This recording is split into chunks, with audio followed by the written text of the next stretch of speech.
Bene, apriamo questa sera la 25esima seduta del Consiglio Comunale di venerdì 25 giugno 2021. Questa sera ci sarebbe dovuto essere anche il pubblico, ma evidentemente nessuno ha avuto l'idea di venire a vedere il Consiglio Comunale. Comunque da questa sera si parte, diciamo così, col nuovo corso e quindi anche il pubblico può partecipare, anche se in forma limitata, ai Consigli Comunali. È comunque garantita il rispetto del principio della pubblicità della seduta del Consiglio Comunale attraverso la trasmissione video e in streaming internet della Tenda TV. Passo la parola al segretario per l'appello.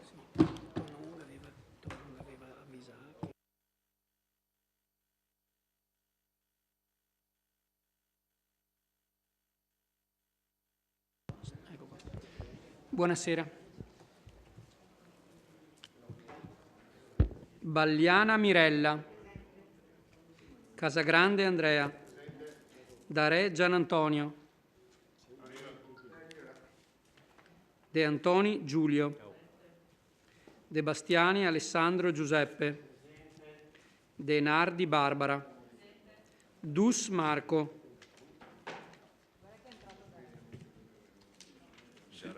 Sì. Gomiero Maurizio. Miatto Antonio. Pagotto Alberto. Parrella Roberto. Rasera Gianni. È stato sempre giustificato. Rosset Mario. Salezze Silvia. Sant'Antonio Paolo. Presente.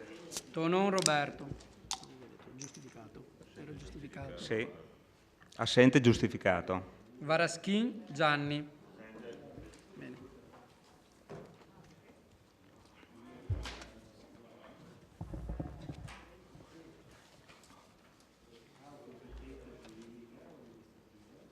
Bene. Allora, prima di procedere alla designazione degli scrutatori, come di consueto e come disposto dall'articolo 48 del regolamento, ritengo doverosa una precisazione. Nella penultima seduta consiliare dello scorso aprile avevo iniziato a ricorrere al criterio della rotazione tra i consiglieri per questa funzione che è di supporto al Presidente ed è essenziale nelle sedute in cui si procede a votazione segreta. Mi sembrava opportuno che non fossero sempre i soliti 3 colleghi a svolgere le funzioni di scrutatore e che la rotazione fosse la soluzione migliore. Nella successiva seduta, l'ultima del 27 maggio, un collega però non ha accettato di svolgere l'incarico. Pur rispettando la libertà di ognuno, va però doverosamente ricordato che con la carica di consigliere, oltre ai diritti stabiliti dal capo primo del titolo terzo del regolamento, si assumono anche alcuni doveri, tra cui quello di garantire la funzionalità dei lavori consiliari da condividere in posizione paritaria con tutti gli altri componenti dell'assemblea elettiva, indipendentemente dal cursus honorum pregresso e dal numero di consigliature che si hanno alle spalle. Poiché il compito del Presidente è garantire, oltre alla regolarità, anche la funzionalità dei lavori consiliari, e ritenendo comunque opportuno continuare con il criterio della rotazione senza imporre nulla a nessuno, ho chiesto poco fa ai capigruppo di fornirmi per la prossima seduta la lista dei consiglieri di ciascun gruppo che si rendono disponibili per la funzione di scrutatore. Dalla prossima seduta riprenderemo quindi con la rotazione, mentre per questa procediamo ancora ricorrendo alla generosa disponibilità dei soliti Pagotto, Gomiero per la maggioranza e Bagliana per la minoranza, ai quali va il ringraziamento di tutti noi. Bene, nominati gli scrutatori, passiamo alle comunicazioni.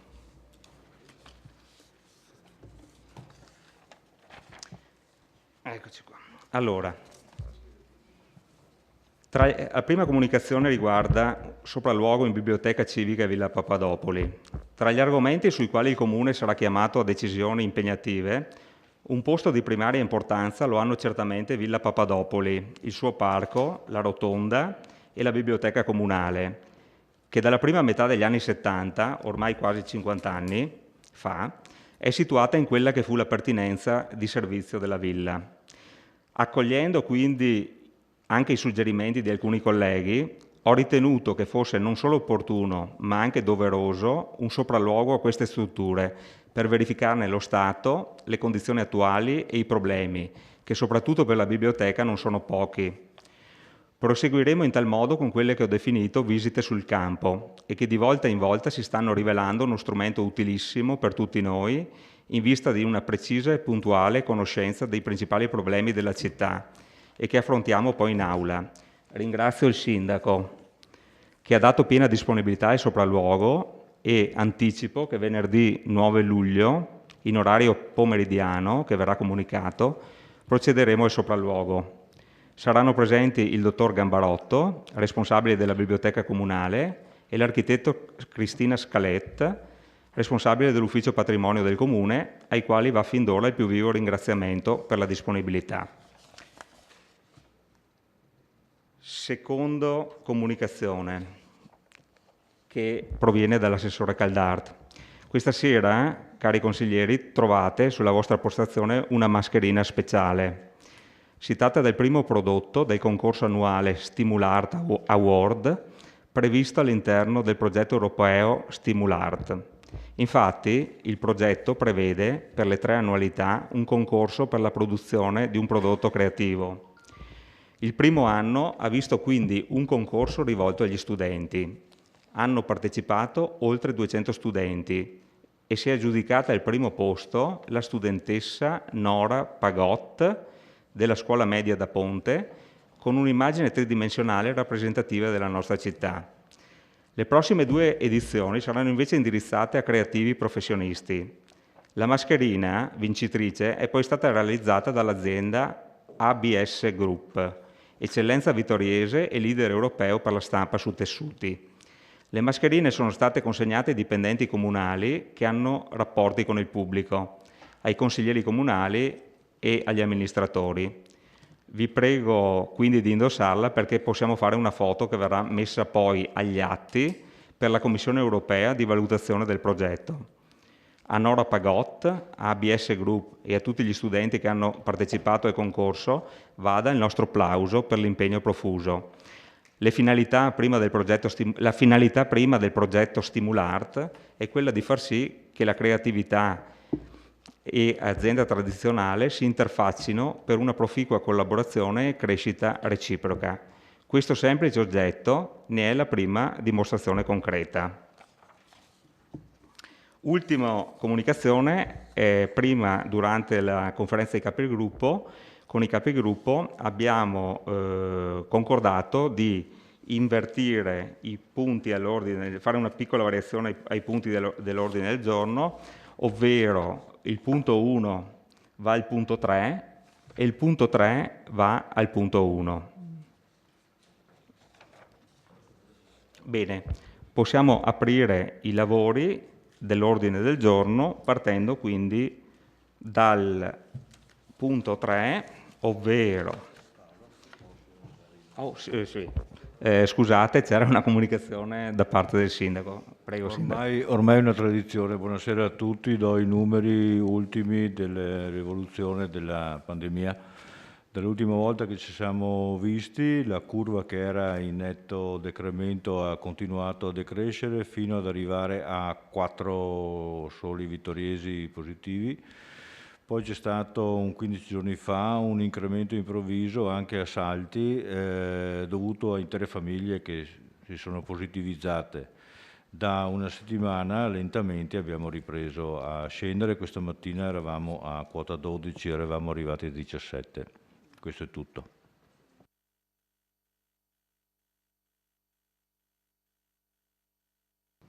Grazie Sindaco. Allora, partiamo col punto numero 3, fondazione di comunità, trasformazione da onlus a ente del terzo settore e nuovo statuto, presa d'atto. Lascio la parola all'assessore Antonella Caldart e invito in aula l'avvocato Marco Caliandro e il dottor Fantinel, presidente della Fondazione di Comunità, per un breve saluto e l'illustrazione della presa d'atto. Buonasera. Prego. È una bella occasione questa per parlare anche in Consiglio Comunale delle politiche sociali.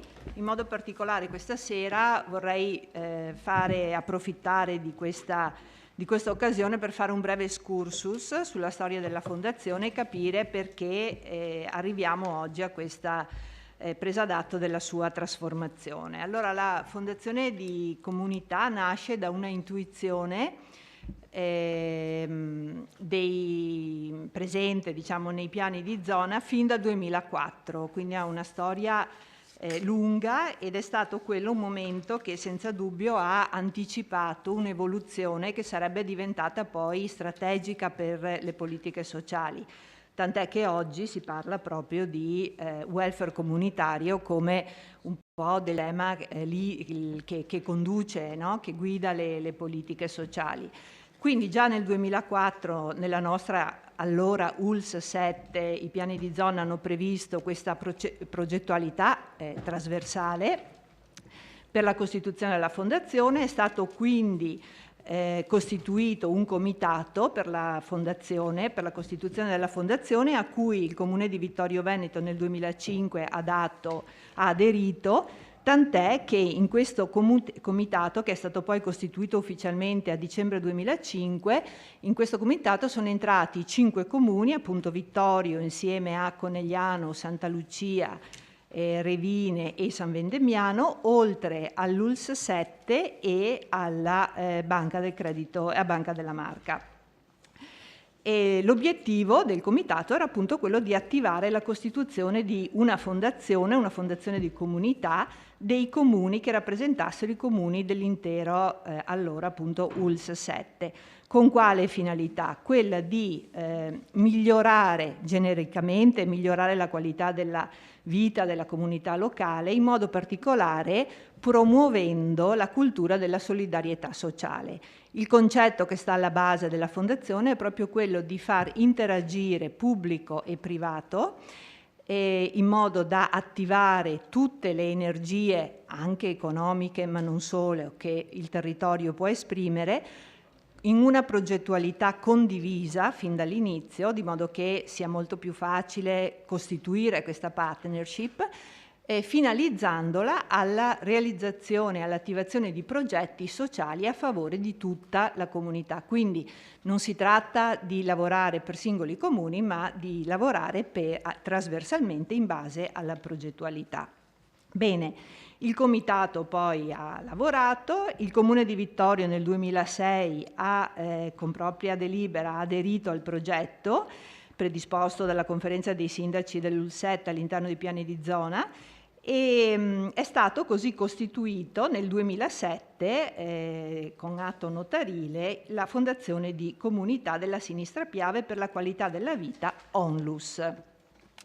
Bene, successivamente nel 2016 il Comune di Vittorio, così come gli altri 28 comuni del nostro territorio, del nostro distretto, hanno ribadito, hanno confermato, per così dire, a 10 anni dalla costituzione della Fondazione, hanno confermato l'adesione e il sostegno alle attività della Fondazione.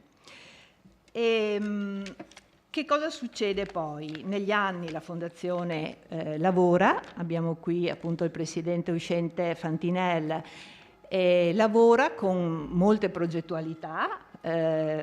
Adesso non possiamo raccontarle tutte, ma giusto per darvi un'idea mi viene in mente una delle ultime di cui abbiamo parlato, che interessa proprio anche la nostra comunità vittoriese, che è quella del tempo guadagnato dell'ANFAS, quindi la costituzione la messa a disposizione di fondi per attivare tutta una serie di attività, ma anche luoghi, allestire luoghi, quindi l'appartamento nello specifico dell'ANFAS, se vogliamo parlare di questo, dove le famiglie di ragazzi con portatori di handicap possano trovare sollievo al loro impegno quotidiano. Un progetto molto importante, molto apprezzato dalle famiglie, dai ragazzi e anche, penso, da tutte le comunità. Chiaro, la sede dell'appartamento è a Vittorio, ma vi afferiscono ragazzi anche degli altri comuni. Bene, poi probabilmente conoscete il famoso decreto legislativo del luglio del 2017 che approva il codice del terzo settore. Con questa nuova normativa viene prevista la revisione e il riordino complessivo di tutta la disciplina vigente in materia di terzo settore, quindi tutte le ONLUS, tutte le associazioni devono rivedere, ripensarsi, e viene con questo decreto legislativo viene ridefinito il perimetro del cosiddetto terzo settore. Anche la fondazione quindi deve armonizzarsi alla nuova normativa e si trasforma da ONLUS, qual è, in ETS, rispondendo allo schema giuridico dell'ente filantropico. Di fatto mantiene la propria finalità, quindi non cambia la finalità prima, che è quella che vi ho esposto prima, vengono aggiunte due punti. Nello statuto ci sono due novità. La prima, viene introdotta l'assemblea dei donatori, quindi i donatori entrano nell'ossatura della fondazione e l'assemblea dei donatori eleggerà, o è già eletto, forse in questo caso, un membro che poi andrà a far parte del consiglio di amministrazione. Anche i volontari vengono inseriti ufficialmente nella fondazione e a loro volta esprimono 3 rappresentanti nel CDA. Quindi il nuovo consiglio di amministrazione sarà composto da 7 rappresentanti, i 3 dei volontari, 1 rappresentante dei donatori e 3 dal consiglio di indirizzo, quello di cui fanno parte i 28 comuni, l'ULS e la banca. Ok?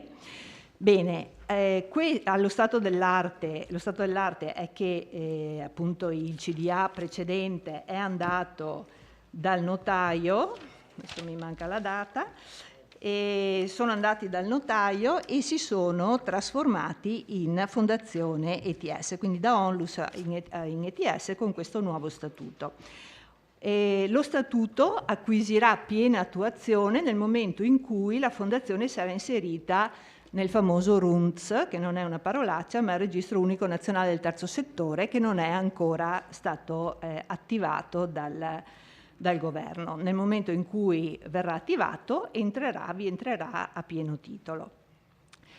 Che altro dirvi? Quindi il Consiglio Comunale cosa viene chiamato a fare questa sera? A prendere atto della trasformazione della fondazione da ONLUS in ETS, a prendere evidentemente atto del nuovo statuto che trovate allegato alla delibera. Poi ribadiamo la condivisione del progetto e il sostegno del nostro comune alla Fondazione di Comunità Sinistra Piave ETS, riconoscendone la grande valenza sociale e culturale e gli ottimi risultati raggiunti negli anni, e rinnoviamo l'impegno del nostro comune a favorirne e promuoverne l'attività quale strumento strategico di lavoro, leggo il punto 4, finalizzato a consolidare la cultura della comunità che si fa carico dei propri bisogni e promuove iniziative di solidarietà in tutte le sue forme, anche innovative, evidenziando la necessità di un supporto strutturato, organico alle progettualità evidenziate e che si andranno a declinare in ogni singolo comune. Inoltre si dà mandato al sindaco per la sollecita individuazione o conferma di un assessore o consigliere comunale quale referente nei rapporti con la fondazione per conto dell'amministrazione comunale. Ecco, l'avvocato Caliandro, che è stato componente del precedente CDA, ma lo sarà anche del CDA entrante, E è qui non solo come rappresentante del CDA, ma anche perché professionalmente insomma, ha ben contribuito alla stesura del nuovo statuto, quindi ci può dare qualche delucidazione se avete eventualmente dei dubbi. E poi avevamo piacere avere il presidente uscente Fiorenzo Fantinel, perché in questi lunghi anni, tanti anni di storia della Fondazione, penso che sia giusto rendergli atto del lavoro incredibile, devo dire, che è stato fatto, partendo da un progetto che ha avuto risonanza a livello nazionale, perché sappiamo, soprattutto i primi anni, no? Come la Fondazione sia stata citata e anche sia stata oggetto di tesi di laurea e di studi, di approfondimenti. Ora le fondazioni di comunità cominciano ad essere delle realtà abbastanza diffuse nel nostro territorio, certamente c'è tanto di tante altre cose si possono essere fatte, ma senza dubbio, senza il lavoro che Fiorenzo Fantinella ha fatto in questi anni, non saremo nemmeno qui questa sera. Quindi anche a nome, penso, del Consiglio Comunale volevo ringraziare il Presidente per tutto il lavoro anche personale, l'energia personale che ha dedicato. Avvocato Cagliandro, se ha qualche specifica, altrimenti lasciamo la parola o vediamo se c'è qualcuno dei... Vuoi dire qualcosa? Sì, prego.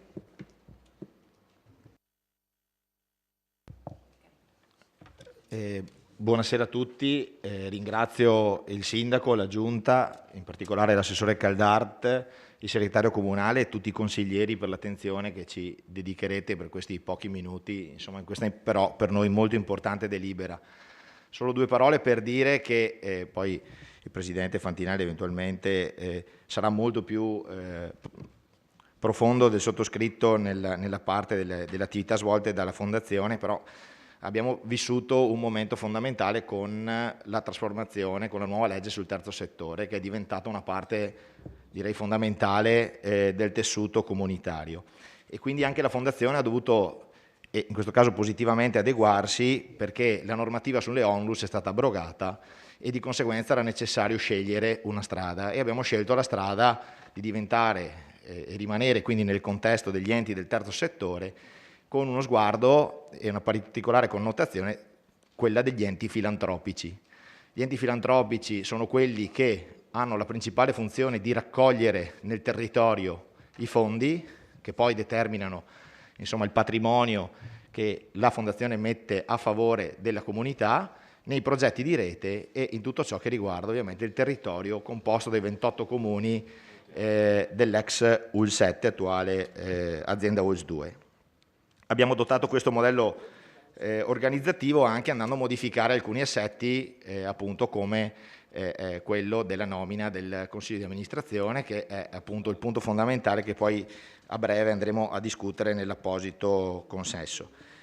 Ci piace così semplicemente dire che lo statuto con la nuova impostazione ha aumentato la capacità partecipativa della comunità all'interno della Fondazione, aprendo al volontariato organizzato, che anche quello è in questo momento in fase di forte riforma, e aprendo soprattutto ai donatori, cioè a coloro i quali stabilmente donano alla Fondazione, arricchendone la capacità di intervento sul territorio, che poi si esplica anche attraverso la partecipazione alla progettualità, che è un'ulteriore nostra caratteristica. Non ho altro da dire se non ci sono interventi di tipo tecnico e vi ringrazio per l'attenzione. Grazie e due parole al Presidente, se possibile.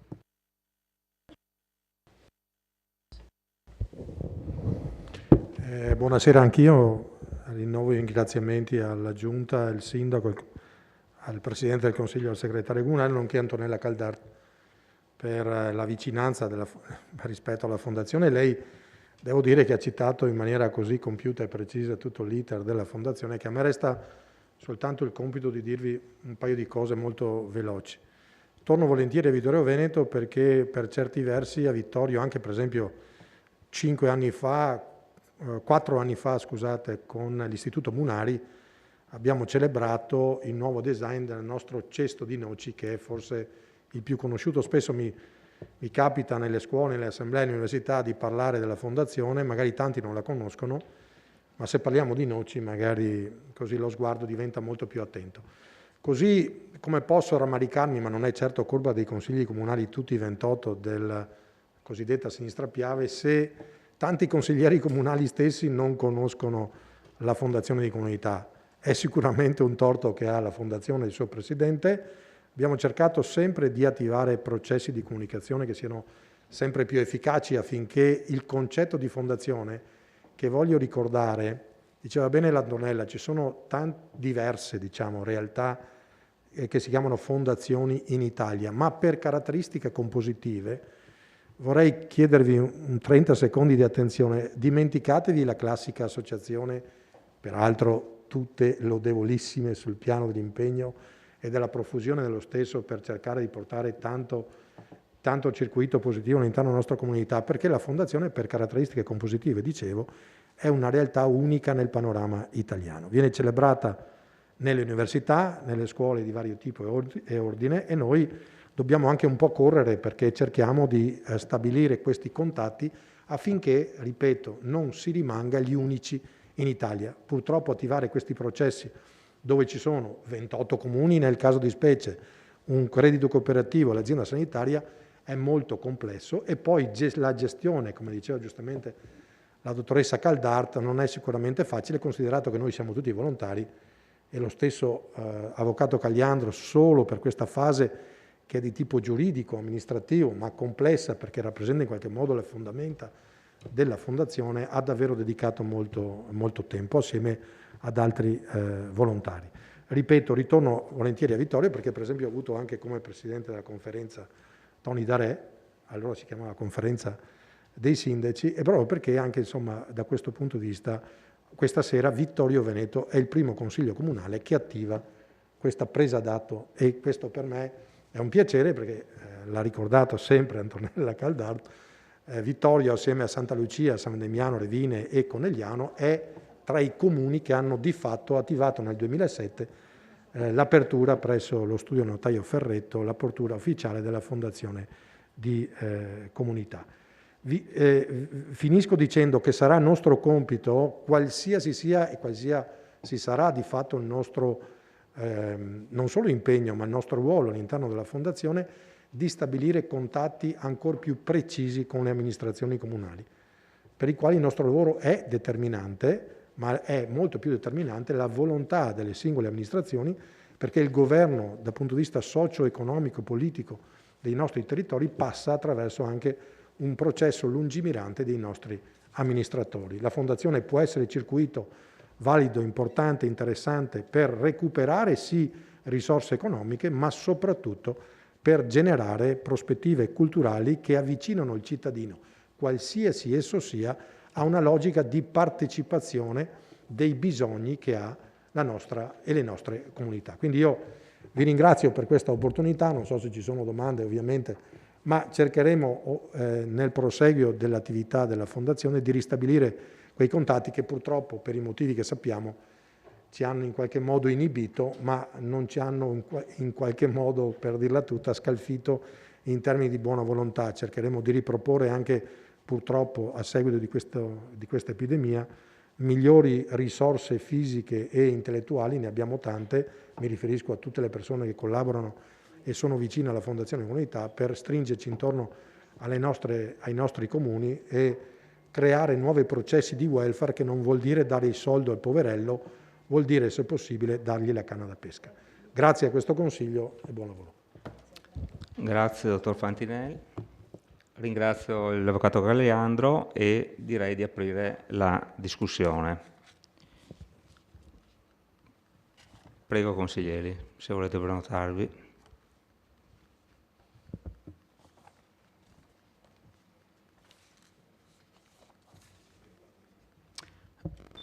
Prego, consigliere Belliana. Sì. Allora, un intervento breve solo per chiedere alcune delucidazioni in merito. Innanzitutto un apprezzamento all'operato che fate e quindi a tutto quello che portate avanti con i vostri progetti. La mia domanda è questa, forse non ho ben capito: la modifica dello statuto è legata alla nuova legge del terzo settore? Prima domanda. E poi volevo chiedervi, non conosco bene la fondazione, e mi dispiace di questo, magari approfondirò prossimamente. Vedo che ad esempio nel consiglio di amministrazione il peso dei 28 comuni compartecipi pesa in parte uguale rispetto ad esempio alla rappresentanza dei volontari, che è una cosa assolutamente condivisibile e giusta. Volevo chiedervi la motivazione di questo. E inoltre volevo chiedervi, intanto per essere un po' al corrente della cosa, da un punto di vista gestionale, di budget e di bilanci, quanto è finanziato da parte dei comuni, cioè la compartecipazione anche dell'azienda sanitaria, e quanto in percentuale, non mi servono le cifre, e quanto invece viene da donazioni. Ecco, questo volevo solo chiedere, grazie. Grazie consigliere Balleana. Altri interventi?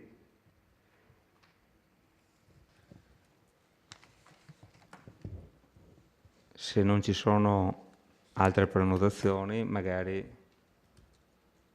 se volete rispondere, se qualcuno vuole dare qualche numero. Sì, allora grazie per le domande puntuali. Allora, il primo motivo, quindi se lo statuto rientra in una modifica imposta dalla normativa, sì, nel senso che il decreto legislativo 117/2017, che ha sostanzialmente realizzato i principi costituzionali in materia di attivazione di quello che era e riconoscimento di quello che era il terzo settore, inteso come comunità che si organizza e quindi giuridicamente va tutelata e protetta e deve avere una normativa solida anche per evitare situazioni di abusivismo o pseudo-associazionismo e quant'altro, ha imposto questa struttura, chiamiamola rigida, ancorata anche a dei principi di diritto societario, che però, sebbene per chi fa parte del mondo del volontariato implicano un nuovo sforzo amministrativo e di competenze, dall'altro lato garantiscono a chi aderisce a questa normativa, perché è una scelta, dal punto di vista organizzativo implica una maggior trasparenza degli obblighi di legge, addirittura degli obblighi di controllo molto più pregnanti. La stessa iscrizione al registro unico nazionale del terzo settore è un modo proprio per dare pubblicità all'ente, cosa che adesso non esiste. Cioè, se voi volete sapere se un'associazione ha un presidente, chi è, dov'è, non c'è la visura camerale. Ecco. Adesso ci sarà, attraverso il registro unico nazionale del terzo settore, la cui attuazione è imminente, esiste già il decreto, si potrà avere maggior trasparenza di quelle che sono le attività. Quindi la normativa sulle onus veniva abrogata, la Fondazione aveva questa caratteristica di godere di questo beneficio fiscale. Per mantenerlo era necessario aderire agli enti del terzo settore, oppure si poteva scegliere di rimanere una fondazione di diritto civile. Ciò però avrebbe impedito le donazioni da parte di terzi, i quali non possono detrarre le somme che donano alla Fondazione. In più la Fondazione ha il 5 per 1000, ha tutta una serie di utilità che poi mette a disposizione del territorio. Per quanto riguarda il peso comune, allora nello statuto iniziale, quello del 2007, c'era un organo che era il Consiglio Generale, composto nella sua fase poi attuativa dai 5 comuni fondatori, ULS e Banca della Marca, che nominava il Consiglio di amministrazione. Ciò comportava il fatto, mi correggerà il segretario se sto utilizzando termini scorretti, il principio dell'influenza dominante, cioè la Fondazione, pur essendo un ente di diritto privato, di fatto aveva la nomina degli organi amministrativi pubblica, perché la maggioranza degli enti che nominavano erano pubblici. E, a parte qualche eccezione, anche proprio gli amministratori della Fondazione erano di origine pubblica. Quindi in questo frangente si è posto rimedio a questa situazione e per ovviare al principio dell'influenza dominante è stata data la maggioranza dei membri del Consiglio di amministrazione, che tra l'altro sono stati ridotti, alla parte privata, quindi a 3 membri nominati dal coordinamento delle associazioni del volontariato della Sinistra Piave, che è espressione del CSV, Treviso Volontariato, Volontari Insieme si chiama l'associazione, quindi insomma è espressione di quell'ambiente nel territorio di 28 comuni, i donatori e quindi il Consiglio Generale, in questo caso composto dai 28 sindaci, ovviamente dai 28 sindaci, banca e azienda ULSS. Quindi i membri di questo Consiglio, che adesso si chiama Consiglio di Indirizzo, che è un'assemblea permanente interna alla Fondazione, sono i singoli 28 comuni integrati con Banca della Marca, che ha contribuito inizialmente al fondo di dotazione iniziale della Fondazione, e all'azienda ULSS. Chiudo col terzo punto, ma poi il Presidente, se vuole intervenire sul punto, diciamo che la Fondazione si autofinanzia, quindi non ha contributi pubblici, se non sporadici, ma quasi zero. Se andate a vedere il bilancio del 2019 c'è, ma solo per quell'anno, un contributo di 15.000 euro. Esatto, bene, questa è una buona notizia. C'è un contributo di 15.000 euro su un patrimonio complessivo di 400.000 euro dei 28 comuni tramite il comitato dell'azienda, però il resto insomma è tutta raccolta fatta dalla Fondazione. Presidente. Se posso integrare, signora, orgogliosamente volontari come sono migliaia e migliaia di volontari in Italia, però quello che vi voglio dire anche con una certa, se posso dire, provocazione, noi come amministrazioni pubbliche, mi metto anch'io perché ho fatto il sindaco anch'io, stiamo perdendo opportunità fondamentali di intercettare risorse attraverso i bandi. Difficoltà perché la macchina burocratica ovviamente mette in impasse le nostre amministrazioni. Bene, non più tardi di 7 mesi fa la Fondazione di Comunità, nel giro di 9 giorni, non 9 mesi, 9 giorni, è riuscita a venire incontro alle esigenze della conferenza dei sindaci nostra, perché c'era un bando bloccato a Conegliano da 2 anni, valore 815.000 euro. Per sbloccare il tutto ce ne volevano 104, immaginatevi 28 provvedimenti. La Fondazione in 9 giorni ha convocato il CDA e erogato 104.000 euro. Quello che voglio dire rispetto ai 15.000 di cui faceva riferimento anche l'Avvocato Cagliandro è un riconoscimento che il Comitato dei Sindaci dà alla Fondazione, perché da 2 anni noi ci siamo dotati di un cosiddetto project manager, il quale dai bandi regionali, nazionali, financo europei, abbiamo l'opportunità di andare a pescare risorse economiche per restituirle al territorio. È che quando si parla di sociale si pensa sempre che siamo dei bravi ragazzi e vanno a domenica alla Santa Messa. Può darsi, ma quello che vogliamo dire noi consigli comunali e a mia mamma è che la capacità di fare nuovo welfare ristabilisce un connotato diverso che aiutare e sostenere attraverso i servizi sociali, che sono fondamentali per la nostra vita, un equilibrio appunto diverso e alternativo più virtuoso dentro le nostre comunità. Intercettamento dei bandi, attivazione di processi di marketing solidale con le aziende, perché vi potrei parlare dell'Electrolux, delle Mostarde Lazzaris, di altre importanti aziende di società di capitali che definiscono attraverso la Fondazione una, tra virgolette, passaggio del proprio brand, il cui ricavato di quel prodotto va a sostenere la Fondazione, la quale poi restituisce i soldi ai comuni. Finisco dicendo che prima di questo provvedimento del project manager, la Fondazione Comunità per 5 anni consecutivi aveva dato 100.000 euro alla conferenza di sindaci, così per dire andiamo a rimpinguare la quota di bilancio affinché Vittorio Veneto, per esempio, non la modifichi nella spesa famosa indistinta, dove poi voi definite le risorse per sostenere, mi pare che il sociale nella nostra realtà valga circa 8-9 milioni di euro. Allora è fondamentale, secondo noi, avere un braccio operativo che, mentre rispetto al Comune possa avere una celerità nelle dinamiche, ma soprattutto, finisco, non ci rendiamo conto che l'effetto moltiplicatore e il potenziale che ha una fondazione come questa, che è anche vostra, per cui non usiamo il plurale maiestatis, ma se possibile è anche vostra, è assolutamente pazzesco, solo che a volte, anch'io, non riusciamo a capirne la valenza e di conseguenza pensiamo che siamo tutti dei bravi ragazzi. In realtà noi vorremmo definire una logica, una metrica diversa nel welfare, che sia anche importante come la buca quando il sindaco viene fermato per strada, come un PRG, perché c'è anche il PRG del sociale, no? E ci sarebbe anche quello. Quindi tutte le nuove dinamiche sono scritte anche nella nostra Carta Costituzionale, è che noi spesse volte, a partire dal sottoscritto, siamo un po' distratti. Grazie. Grazie. Ci sono altri interventi? Sì. Prego, consigliere De Bastiani. Volevo chiedere, volevo fare questa osservazione riprendendo quanto ha detto prima il Presidente. Effettivamente io credo che sia poco conosciuta questa fondazione. Io sono una persona che mediamente mi tengo informato su quello che succede in giro e nella mia città e nel territorio circostante. E sinceramente sì, non conoscevo, non conosco la fondazione, non mi diceva niente, non mi dice niente il nome.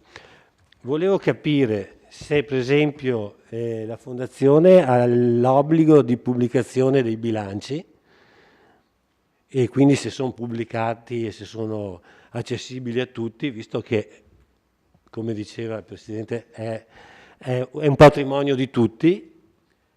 E volevo capire se il rappresentante del nostro comune è automaticamente l'assessore, credo di no. Ecco, quindi noi abbiamo un rappresentante che, ok, sì,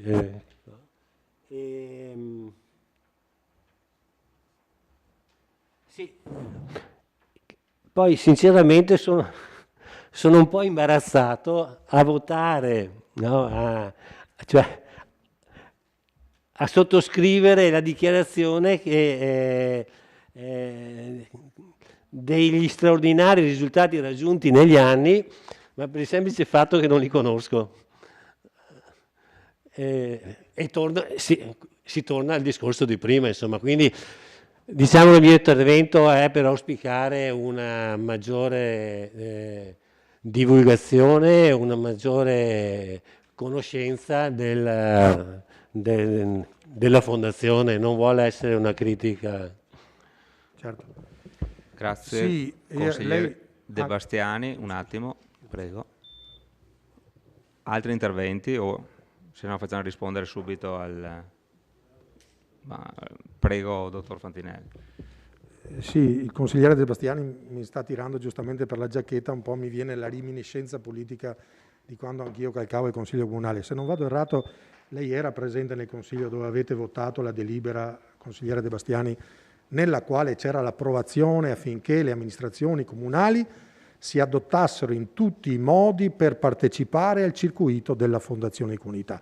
Io ho detto che sulla questione della comunicazione, lo ha sempre citato anche Berlusconi, che detiene un potere televisivo importante, di non essere in grado di comunicare bene, e io non sono certo esente da questa difficoltà. Dico però che i consiglieri comunali, scusate, tutti nel mondo hanno il compito di andare a vedere, a gestire, a capire com'è il governo del territorio. Per cui se avete una delibera, vi prego, magari non siete presenti in quel consiglio, ma andare a leggere vuol dire andare a capire queste dinamiche e magari chiedere, in questo caso, nel caso di specie della Fondazione, cosa si può fare, cosa si può anche criticare, perché noi non è che abbiamo la verità, siamo dei semplici volontari appassionati del nostro territorio, per cui per me abitare a Santa Lucia o venire a Vittorio Veneto fa la stessa cosa. I nostri bilanci, per risponderle velocemente, sono assolutamente pubblici, sono a disposizione, ma ripeto, se ci fossero osservazioni in merito, critiche o suggerimenti, magari. Il problema è che tante volte noi siamo costretti ad andare, ci piacerebbe che anche ogni tanto la montagna andasse verso Maometto, per dirla tutta, e questo ci permetterebbe di avere maggior contezza sulle problematiche o su tesi che un consigliere, un assessore, un cittadino qualsiasi, ho citato mia mamma per non urtare la suscettibilità di nessuno, possa di fatto darci anche con una critica, no? Perché quello che mi dice sempre che siamo troppo bravi a volte mi preoccupa. Sul fronte Vittorio Veneto noi abbiamo un promoter, ogni comune ha un promoter, che di fatto rappresenta in quel momento l'amministrazione comunale, in ogni caso il municipio. Nel caso di specie su Vittorio abbiamo la dottoressa Caldar, in CDA abbiamo Tocchet Silvano, che è stato anche presidente del Consiglio di Vittorio Veneto. È stato nominato come membro dall'allora conferenza dei sindaci che aveva dato l'avvio con 5 presenze di amministratori pubblici. E nel vostro caso, non perché Vittorio abbia una precedenza, ma c'era stata una disponibilità che è stata accolta, quindi abbiamo anche Tocchet Silvano. Ovviamente in questa fase io sono un presidente in vacazio, perché in prorogatio, anzi, nel senso che noi siamo scaduti, se si può dire, usare questo termine, il 31 di marzo e aspettiamo di convocare l'assemblea di indirizzo nella quale banca, azienda sanitaria e comuni eleggeranno 3 nominativi, perché la parte dei donatori e la parte del volontariato c'è già. Quindi siamo nella fase in fieri, ma che se Dio vuole, perché siamo un po' stanchi, non fosse altro anche per le calure, di arrivare ad approdare alla fine nel miglior modo possibile e che ci possa essere e un nuovo CDA e un nuovo presidente. Poi ognuno di noi cercherà di dare una mano come meglio pensa. Voglio ricordare che nel bilancio della Fondazione ci sono un sacco di persone che a vario titolo omaggiano e mettono la gratuità per la busta paga. Dentro in segreteria ci sono 2 persone, 3 persone, 2 che fanno lavoro di segreteria. La segreteria è sempre aperta tutti i giorni della settimana, compresi 2 pomeriggi. Siamo in una sede molto bella che è presso la comunità giovanile di Conegliano. Conegliano non ha meriti particolari, ma è baricentrica rispetto agli altri 27. Quindi se volete visitarci, chiamarci, siamo sempre a disposizione. Poi c'è una detta stampa, c'è un project manager, quindi viva Dio, in 5 anni abbiamo creato questa struttura. Ha delle pecche, ci può far meglio? Certo che sì, ma noi attendiamo fiduciosi che qualche critica, qualche suggerimento ci venga ovviamente da chi ha la responsabilità della gestione del territorio, perché da lì usciamo. Noi usciamo dalla conferenza dei sindaci. Quando Fontinel era sindaco nel 2003 non aveva idea che succedesse tutto quello che è successo, perché forse non l'avevo capita neanche io. Io avevo sempre in mente l'idea che ogni sindaco, purtroppo, in senso buono, anch'io, una volta guardato il proprio orticello finiva lì. Adesso l'ho detto in maniera un po' forte. E invece noi dobbiamo gestire un territorio di area vasta e sotto questo profilo cominciare ad avere anche delle idee sul welfare.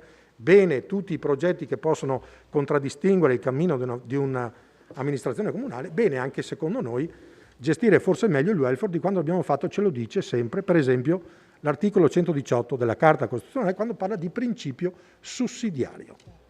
Grazie.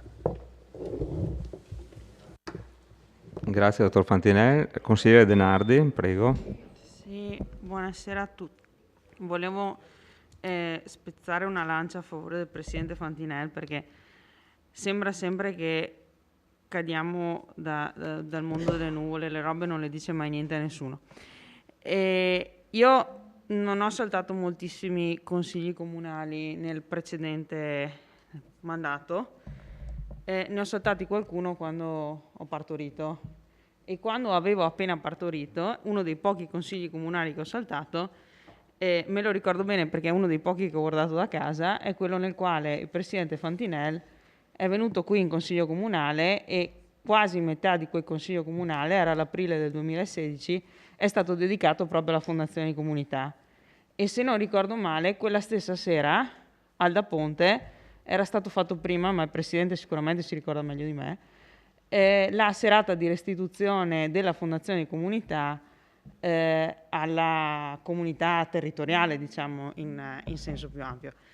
Per cui, per carità di Dio, è sempre vero che è onere di chi amministra, di chi gestisce, di chi fa le cose, cercare di coinvolgere quante più persone possibile e informare quante più persone possibili. Però nel momento in cui si dedica, non dico tutto un consiglio comunale, ma la gran parte di un consiglio comunale alla Fondazione di Comunità, alle sue attività e nello specifico a quelli che erano i progetti in quel momento in via di attivazione, credo che insomma quantomeno i componenti dell'organo si dia per scontato che esiste la Fondazione, lo sappiano, ecco. Anzi, e qui non sto rimandando la palla agli altri, ma mi assumo in primis la cosa. A loro volta i componenti degli organi presenti dovrebbero essere loro i primi poi a raccontare fuori quello che è stato l'intervento o comunque quello che è avvenuto all'interno del Consiglio Comunale, a prescindere dal fatto che poi, come ho detto, io quel Consiglio Comunale l'ho visto da casa per motivi evidenti, e quindi vuol dire che alla città di Vittorio Veneto, alla cittadinanza di Vittorio Veneto, è stata data comunque la possibilità attraverso la Tenda TV di seguire questa cosa. Tutto qui, insomma, cerchiamo anche noi consiglieri comunali, assessori, quello che siamo, nei vari momenti di farci parte attiva per raccontare quello che di bello avviene nel nostro territorio, e che siamo noi stessi, tra l'altro, a partecipare di queste attività in modo più o meno intensivo, per carità, a seconda delle funzioni. Comunque, insomma, cerchiamo di essere anche noi stessi attivamente fautori di una trasmissione delle informazioni all'esterno. Grazie consigliere Denardi. Altre prenotazioni? Bene, allora a questo punto direi di passare alla votazione. Ci sono dichiarazioni di voto? Nessuna dichiarazione di voto? Allora, questa di fatto è una presa d'atto, quindi votiamo ora per la presa d'atto della delibera trasformazione da onlus a ente del terzo settore, nuovo statuto. Favorevoli? Contrari? 0. Astenuti? 0. Quindi unanimità, quindi sono tutti favorevoli all'unanimità. Grazie, Avvocato Caliandro, Dottor Fantinel, buonasera.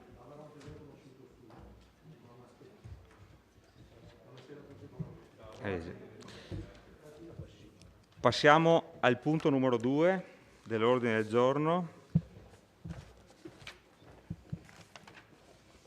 che rimane il punto numero 2 che era nell'ordine del giorno, convenzione tra comuni di Vittorio Veneto, Tarzo e Revine Lago per lo svolgimento associato delle funzioni di polizia locale. Approvazione. Lascio la parola all'assessore Antiga per l'illustrazione della delibera. Prego, Assessore. Grazie Presidente.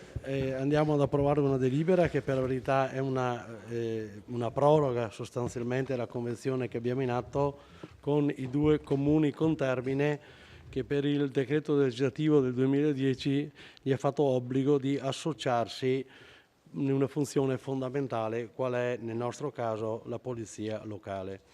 In buona sostanza rimane tutto come alla convenzione precedente.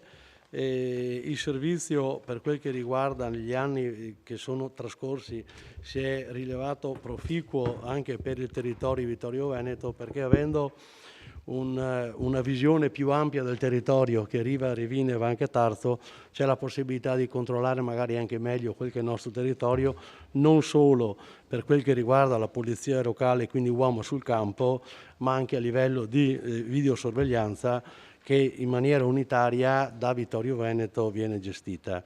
C'è il comandante presente Ezio Camerin, se c'è qualche domanda o chiarimento da fare in merito, grazie. Grazie Assessore. Allora apriamo il dibattito. C'è qualche prenotazione?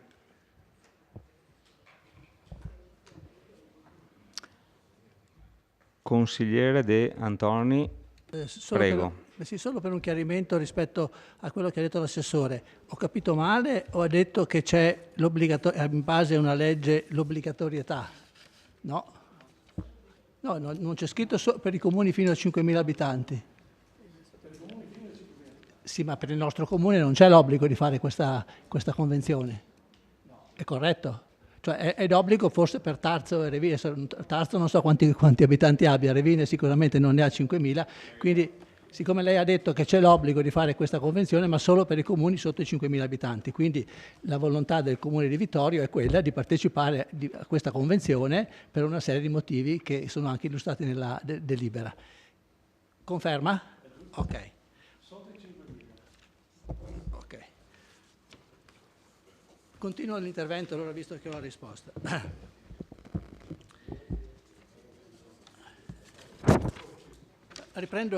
Riprendo quanto riportato nelle premesse della delibera, in cui si dice che, dato atto che da un punto di vista generale le gestioni associate, oltre che valido strumento di collaborazione tra enti pubblici locali, sono una organizzazione di lavoro maggiormente adattabile alle esigenze territoriali e possono costituire una vera e propria sfida per le strutture comunali, chiamandole a reinterpretare il proprio ruolo in modo più flessibile, sia attivo, sinergico e propositivo, sia in funzione delle esigenze attuali della cittadinanza, sia in prospettiva per fornire risposte adeguate anche ai bisogni emergenti. E questa è una frase che io condivido pienamente.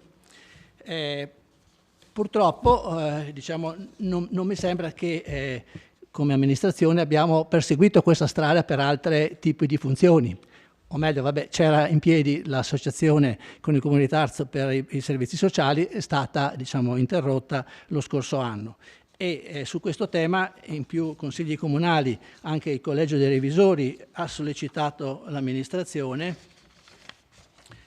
Io leggo quello che era scritto nella verbale del Collegio dei Revisori per la delibera di approvazione del bilancio 2021, in cui si diceva razionalizzazione dei servizi, l'organo di revisione raccomanda all'amministrazione di proseguire nelle azioni intraprese per l'adozione di forme di gestione associata dei servizi su scala sovracomunale, idonee ad assicurare risparmi nei costi di produzione ed erogazione dei servizi e o la possibilità di attivare nuovi servizi.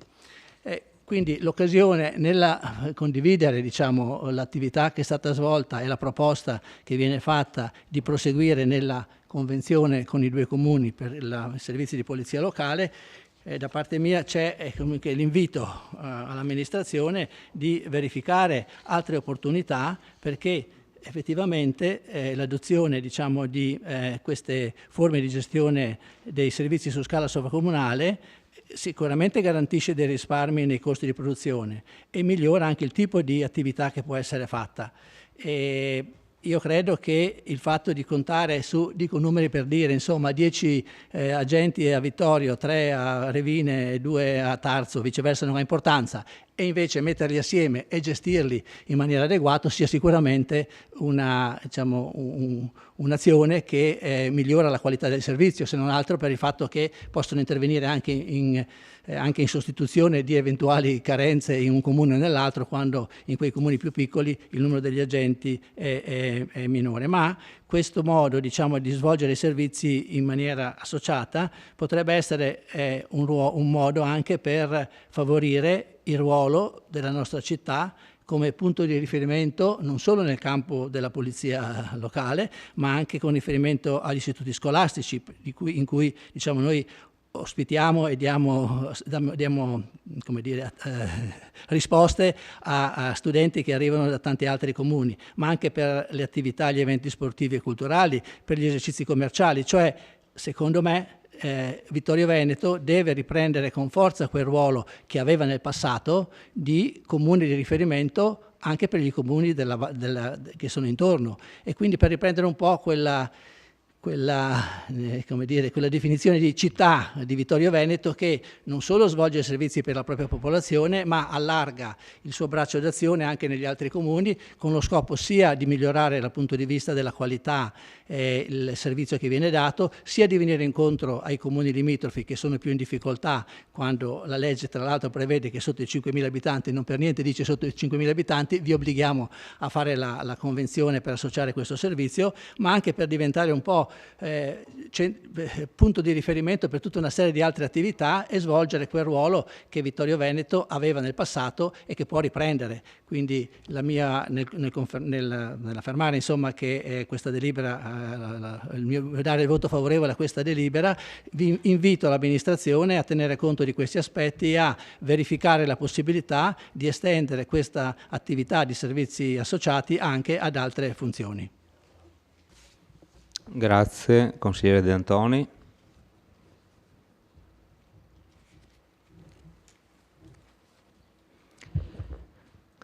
Altre prenotazioni? Consigliere Balliana. Grazie. Allora, in premessa vorrei dire che non sono contraria all'esercizio dei servizi associati, anzi sono favorevole. Però sono favorevole quando questo servizio associato porta dei benefici a tutti coloro che compartecipano a questo servizio. Allora, come dice bene il consigliere De Antoni, è obbligatorio per i comuni sotto i 5.000 abitanti, motivo per la quale di solito si associano tra di loro, cioè i piccoli comuni tendono ad associarsi tra di loro e a coprire quindi un'area più vasta, e anche dal punto di vista economico e gestionale si consorziano. Diverso è per una realtà territoriale come è quella di Vittorio Veneto. Io non sono molto convinta che questo tipo di associazione, questo tipo di servizio associato dia dei benefici al comune di Vittorio Veneto e ai cittadini di Vittorio Veneto, nei termini soprattutto per quanto riguarda la questione legata all'organico, perché innanzitutto vorrei chiedere all'assessore di illustrare gli aspetti organizzativi del personale coinvolto in questa forma di servizi. Io percepisco, girando per la città e anche frequentando gli uffici comunali, che i nostri uffici, anche soprattutto quelli all'interno della Polizia Municipale, quelli che seguono l'aspetto amministrativo, quindi il rilascio dei permessi, il rilascio ad esempio per quanto riguarda le attività commerciali, ambulanti, cioè tutto viene gestito, anche queste cose qua vengono gestite nell'ufficio del comune della Polizia Municipale di Vittorio Veneto. Penso che l'ufficio sia attualmente abbastanza sobbarcato di queste incombenze, e quindi chiedo anche se sono previste delle forme diverse di aiuto da parte degli altri comuni. Stessa cosa per quanto riguarda i vigili. Noi abbiamo i vigili che non so se sono diciamo come numero sufficienti o siamo sotto organico. Immagino che siamo sotto organico, più il comune di Tarzo mi sembra che abbia a disposizione un solo vigile, il comune di Revine non ne ha nemmeno uno, e quindi io dico va bene il servizio associato, ma se è potenziato, voglio dire, perché con questi organici che abbiamo la vedo difficile che sia un efficientamento della macchina. Per non parlare del territorio del comune di Vittorio Veneto, perché è così vasto da un punto di vista territoriale che è questo che ci deve anche far pensare. Cioè i nostri vigili anche devono coprire veramente zone anche montane, sì, perché il Fadalto, tutte queste zone, Confin, Carpesica, cioè devono arrivare ovunque, in più devono arrivare anche nei comuni di Tarzo e Revine. Quindi io sono molto perplessa rispetto a questo tipo di associazione, di questo tipo di progetto, e ripeto, mi sta bene qualora ci sia un vantaggio per tutti, non solo purtroppo per i piccoli comuni. Mi metto nei panni dei piccoli comuni, non sto dicendo che devono arrangiarsi, però voglio dire, ne va a discapito anche della nostra città di Vittorio Veneto, e continuiamo a avere anche delle lamentele anche per quanto riguarda l'ordine pubblico. Mi sembra che anche gli ultimi articoli usciti sui giornali non siano così voglio dire rassicuranti rispetto a alcune cose. Quindi ecco, io metto un attimo, pongo dei dubbi rispetto a questo.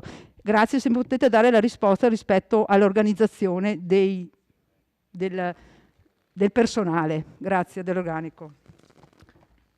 Grazie consigliere Balliana. Altre prenotazioni?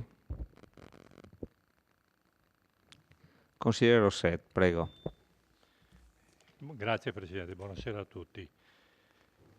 Io ricordo, quando ho fatto l'assessore, che la letteratura sulla sicurezza urbana consigliava di avere un agente ogni 1000 abitanti. Non so se la cosa è ancora valida, perché sono passati un po' d'anni, però mi piacerebbe sapere com'è l'organico della polizia locale di Vittorio Veneto. Grazie.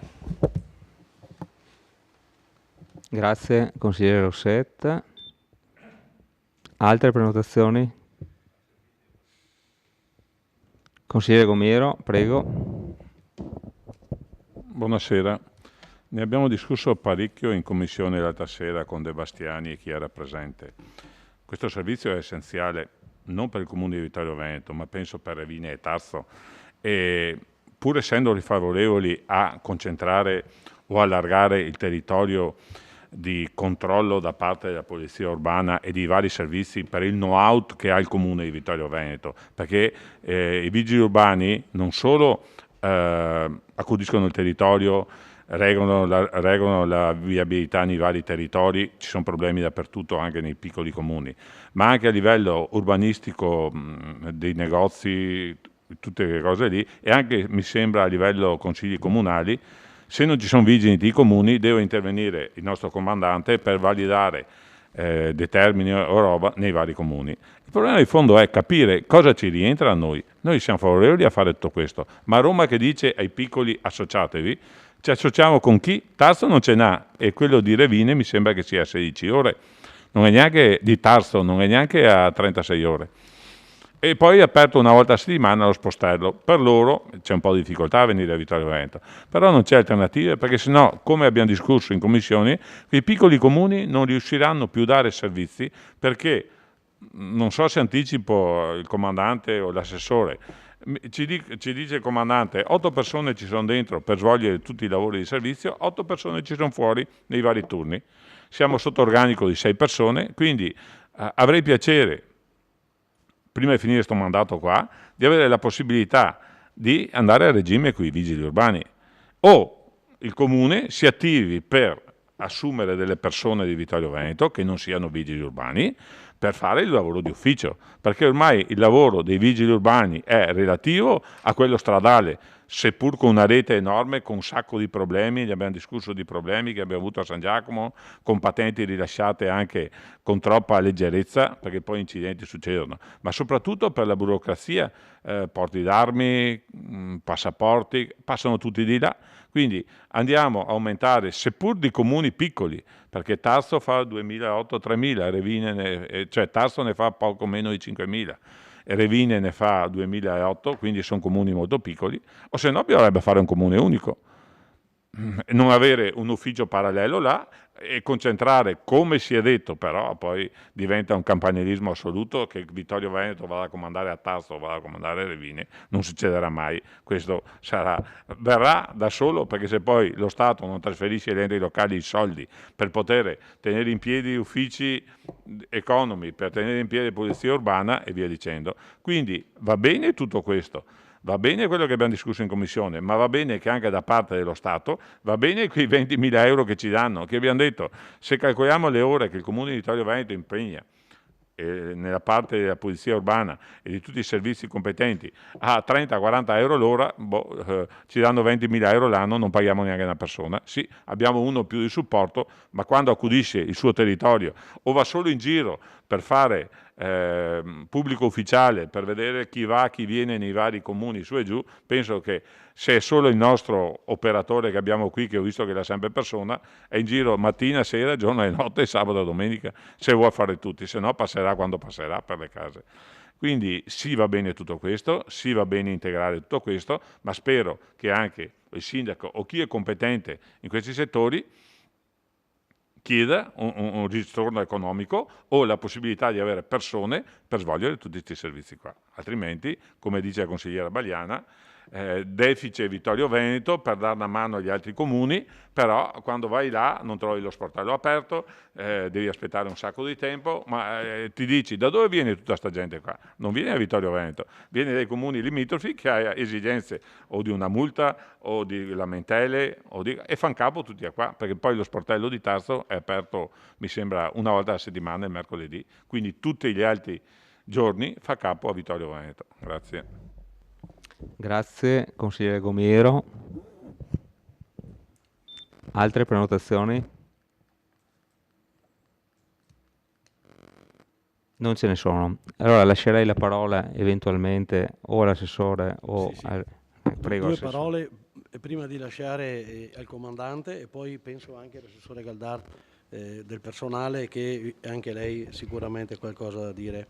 È ovvio che il metro 1000 abitanti un vigile sarebbe il metro corretto, questo è poco ma sicuro. Noi siamo anche sotto organico, oggi abbiamo 17 unità come vigili urbani e dei 17 unità abbiamo un amministrativo. Quindi siamo sostanzialmente 16 vigili. Se facciamo un paragone, per esempio, Conegliano prima di associarsi ne aveva 25, pardon, ne aveva molti di più. Noi per essere come Conegliano dovremmo essere 25 come vigile pro abitante. Quindi erano 28 quando era solo Conegliano, adesso sono associati, sono 40. Quindi fatto 28 a Conegliano in proporzione dovremmo essere 25, sostanzialmente siamo 17. Quindi con le forze che abbiamo purtroppo, dico purtroppo perché se avessimo la possibilità di assumere, come diceva l'assessore, e andare a 28 saremmo tutti felici se arrivassero in comando 10 persone. Assumiamo quello che possiamo e quindi poi sarà più preciso, ne andremo a assumere 2 più un terzo forse per fine anno, e quindi andiamo a rimpinguare per quel che si può, perché non è che noi possiamo decidere di assumerne 4, assumerne 5, quello che lo Stato in proporzione agli abitanti ci fa assumere.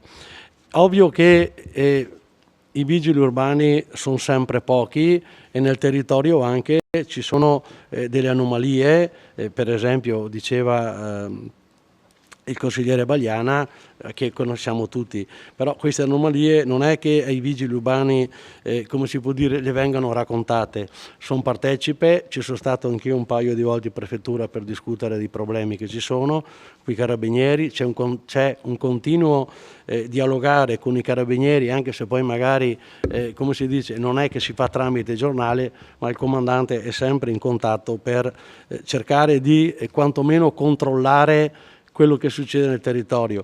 Controllare perché gestire non è facile, ve lo assicuro.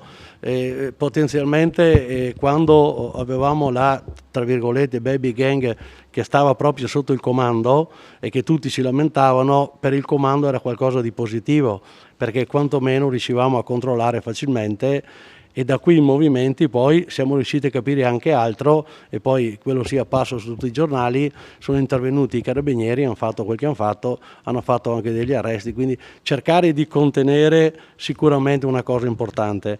Arriviamo da un periodo abbastanza impegnativo per il comando, perché il Covid ci ha fatto fare sicuramente delle mansioni che non erano preposte a normalità. Speriamo che adesso, tornando alla normalità, si possa implementare di più il servizio di controllo sulle strade, sempre purtroppo con l'organico che abbiamo.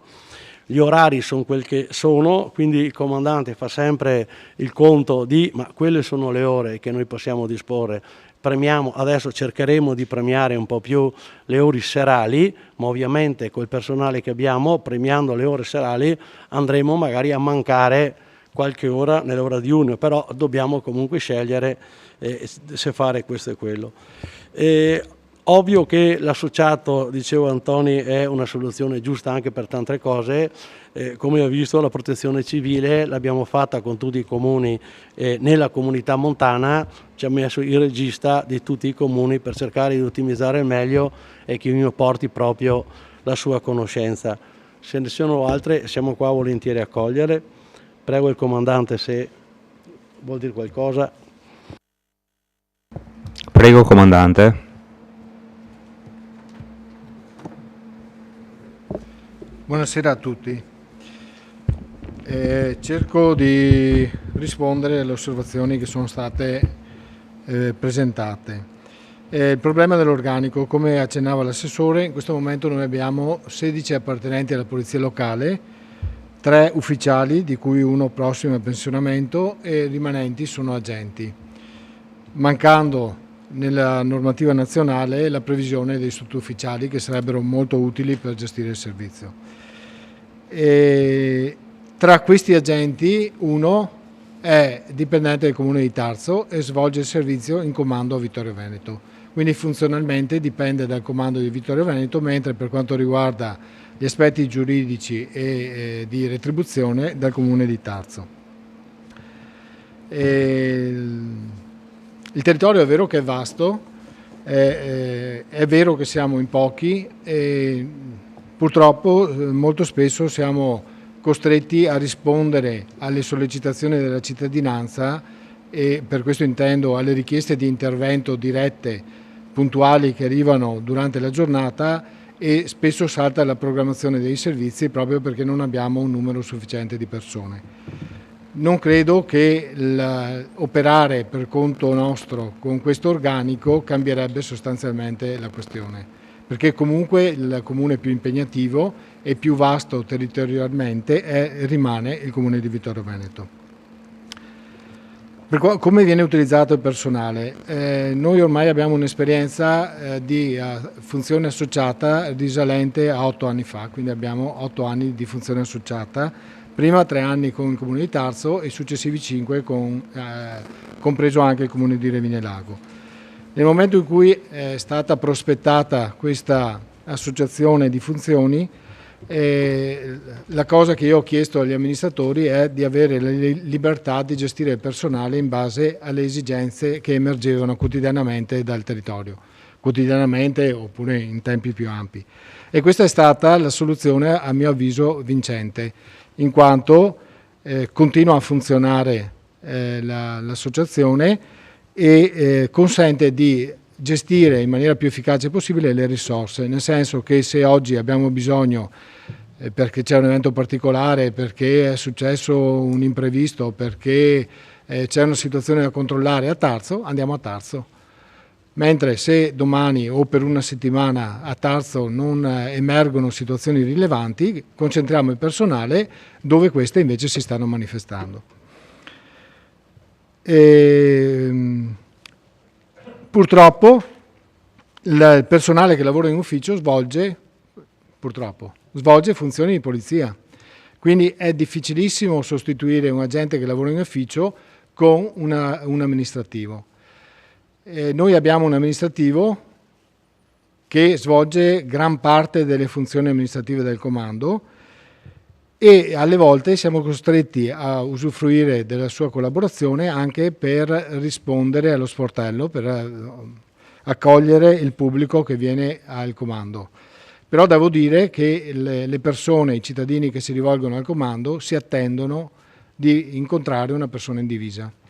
Quindi la sostituzione che potrebbe essere fatta ad esempio per l'accoglienza allo sportello, dove noi riceviamo segnalazioni che riguardano tutti gli uffici, non solo aspetti di stretta competenza della polizia locale, in realtà non è così semplice, anche perché c'è questa aspettativa da parte della gente. Ho avuto molte volte modo di far presente che un'ora di attività in strada, un accertamento che richieda un'ora di impegno della pattuglia in strada, richiede mediamente 1 ora e mezza, 2 ore di lavoro all'interno.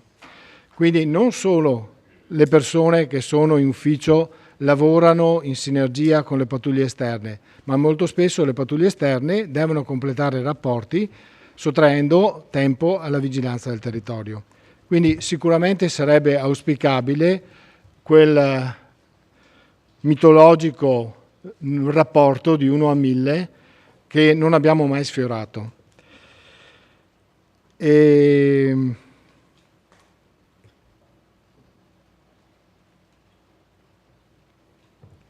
Sto controllando se ho dimenticato qualcosa. Ah sì, l'aspetto dell'ordine pubblico. Vittorio Veneto non ha problemi di ordine pubblico. Ci sono delle situazioni da tenere sotto controllo che richiedono attenzione e questo lo facciamo quotidianamente, collaborando e in completa sinergia con Carabinieri, Guardia di Finanza e Questura. Un po' meno col commissariato perché in realtà, pur essendo più vicino a noi, non ha competenza diretta sul territorio del comune di Vittorio Veneto. In effetti molto spesso le azioni che poi vengono portate a termine dai Carabinieri hanno come primo spunto delle informazioni che arrivano dalla polizia locale. Poi merito loro di saperle mettere a frutto e quindi di ottenere i migliori risultati possibili. La polizia locale, per quanto riguarda poi l'organizzazione dei vari uffici, garantisce quello sportello decentrato il mercoledì a Tarso, perché è giorno di mercato, e è inteso anche come sportello a favore dei residenti del comune di Revinelago. È vero che non c'è una frequentazione molto nutrita di persone, perché sia gli abitanti di Tarso sia gli abitanti di Revinelago gravitano sul centro di Vittorio Veneto, quindi vengono molto facilmente a Vittorio e si recano ai nostri uffici, dove in realtà non riscontriamo code particolari. In particolar modo nell'ultimo anno che abbiamo gestito il servizio attraverso gli appuntamenti per ovvie ragioni, abbiamo scoperto che possiamo gestire proprio il ricevimento di pubblico in questo modo e pensavamo anche di estenderlo in futuro, cioè di garantire una fascia oraria minima aperta a chi ha bisogno immediato di rivolgersi a noi e poi gestire gran parte dell'orario di sportello proprio attraverso gli appuntamenti. Per quanto riguarda sempre l'organico, vediamo è già in previsione l'assunzione di un agente e di un ufficiale. L'ufficiale tra l'altro dovrebbe prendere servizio il 1° agosto e arriverà per mobilità dal Comune di Treviso, mentre l'agente verrà assunto a seguito del bando di concorso che è stato fatto con 10 comuni, sì, Treviso Capofila, un bando secondo me molto innovativo, perché anziché essere un bando del Comune di Treviso, il quale assume i primi che si classificano nella graduatoria e poi mette a disposizione la graduatoria degli altri comuni, questo è stato pensato con un'altra modalità. Il primo classificato avrà diritto di scegliere dove andare a lavorare nell'ambito dei 10 comuni che hanno bisogno di personale. Questo speriamo serva anche per ridurre le richieste di mobilità, che sono una delle cause che hanno portato alla forte contrazione di personale del Comune di Vittorio Veneto. Tra l'altro, ultimamente la normativa amplia questo istituto della mobilità, sottraendo alle amministrazioni anche il potere di entrare nel merito della questione. Quindi è un istituto che bisogna considerare e però come effetto negativo è che ci ha portato a una riduzione del personale. Un'altra cosa da dire è che avevamo fatto anche un bando per assumere agenti nel 2020, subito all'inizio dell'insediamento dell'amministrazione, per 4 agenti.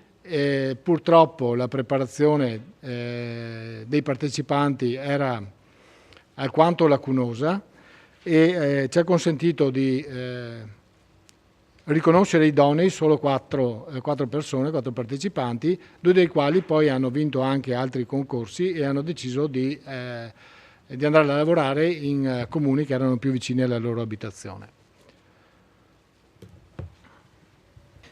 Grazie Comandante. Consigliere De Antoni. Solo una precisazione, cioè se avessimo una graduatoria lunghissima a disposizione, quante persone potremmo assumere nell'organico in base alla pianta organica che non esiste più, ma in base alle normative sulle assunzioni? Cioè quante ne potremmo assumere?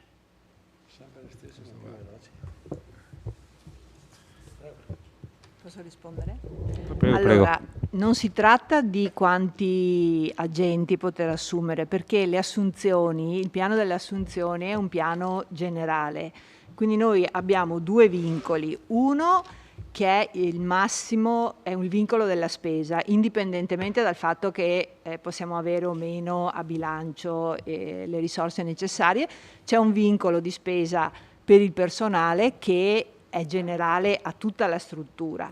Il secondo vincolo invece è, ok, puoi assumere 10, abbiamo risorse per 10 piuttosto che per 8, ok? In questo momento noi, dopo le assunzioni di questi anni in generale, quindi non solo di dei vigili, ma anche ve l'ho già detto, no? Mi pare abbiamo parlato dei 6 operai, dei geometri, degli amministrativi e di tutte le maestre dell'asilo nido, eccetera. E in questo momento, con le prossime assunzioni, che saranno una assistente sociale e un'educatrice ancora del nido e amministrativa anche, mi pare. C'è ancora un'amministrativa, sì. Vabbè, oltre, ecco, poi non mettiamo in conto quelli che noi abbiamo già iscritto come spesa, cioè tutti coloro che vanno in pensione la spesa è già prevista, quindi anche la gente che va in pensione ha già, per così dire, la spesa prevista per la sostituzione. È chiaro che potrà essere sostituito dopo il primo giorno di pensionamento, perché di solito fanno poi tutte le ferie a fine mandato e quindi ci sarà di sicuro un buco. Comunque, detto tutto ciò, noi con queste nuove assunzioni completiamo per l'anno in corso la capacità, cioè raggiungiamo il massimo per i 2 parametri che sono, come ho detto, quello di assunzione, capacità di assunzione e capacità di spesa. Quindi siamo al limite, cioè più di così non possiamo più inventarci nulla. Se, come ha detto il consigliere Gomiero, cambiassero i parametri a monte, certamente poi le risorse noi in questo momento le avremo anche per nuove assunzioni, però al momento stiamo veramente raggiungendo il limite, più di così l'ufficio personale non può fare. Grazie, Assessore. Prego. Sì, cioè, quindi la mia domanda è, insomma, quanti agenti possiamo assumere quest'anno ancora? Salvo? Allora, noi possiamo perché scusi Assessore, anche nel 2020 non abbiamo speso tutte le risorse che erano previste per il personale, per una serie di questioni che non dipendono da noi ma dal fatto che li assumiamo e poi magari vanno via, eccetera, però non siamo riusciti ad assumerli tutti e abbiamo risparmiato, non ricordo la cifra, ma c'erano parecchi soldi, parecchie risorse avanzate nel 2020 per il personale, quindi c'è un problema anche di trovare le persone, in sostanza, ecco questo. Ma adesso se questo va a buon fine, questo concorso, quante persone prenderemo? Due più la sostituzione di chi va in pensione, quindi 3. Ok. Altre prenotazioni?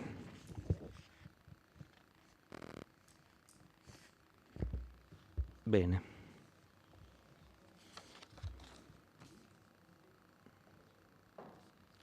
Allora a questo punto, consigliere Bagliana, prego. Sì, volevo solo precisare una cosa come secondo giro. No, volevo ringraziare anche il comandante per l'intervento e anche l'assessore al personale. E non vorrei fosse stato frainteso il mio discorso, perché voglio dire, io capisco e apprezzo lo sforzo che viene fatto dal personale impiegato e anche dall'amministrativo, insomma, la presenza dei vigili c'è, non è che non ci sia, quindi sotto questo punto di vista nulla da togliere. La mia era una considerazione di carattere politico, amministrativo, tra virgolette, e quindi che va oltre un po' la questione proprio organizzativa. Però il discorso, per esempio, che il territorio maggiore è Vittorio e che quindi molta parte dell'attività viene concentrata su Vittorio, però non di meno il comune di Tarzo da un punto di vista anche territoriale, lo stesso Revine con i laghi di Revine che hanno una disciplinare abbastanza particolare anche, quindi io ripeto, sono ancora un po' perplessa e la mia perplessità deriva proprio dal fatto che secondo me l'organico in generale non sia sufficiente per svolgere appieno le funzioni e le competenze e il servizio in generale che dovrebbe essere garantito e soprattutto anche per non sobbarcare più del dovuto anche il personale in servizio. Era questa la mia idea. Sul discorso dei servizi associati io sono favorevole, sono anche super favorevole all'accorpamento dei comuni, ai macro comuni, sono sempre stata favorevole e sarebbe la soluzione migliore in questo momento, per però voglio dire almeno che i piccoli comuni facessero delle associazioni, sì, dei gruppi associati tra di loro, perché c'è anche Follina, voglio dire tutta la zona della Vallata, voglio dire che ci sono questi comuni, quindi comunque prendo atto di quello che avete risposto e grazie. Grazie, consigliere Balliana.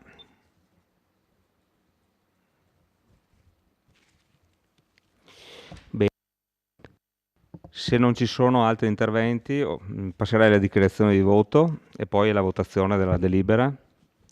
Dichiarazione di voto?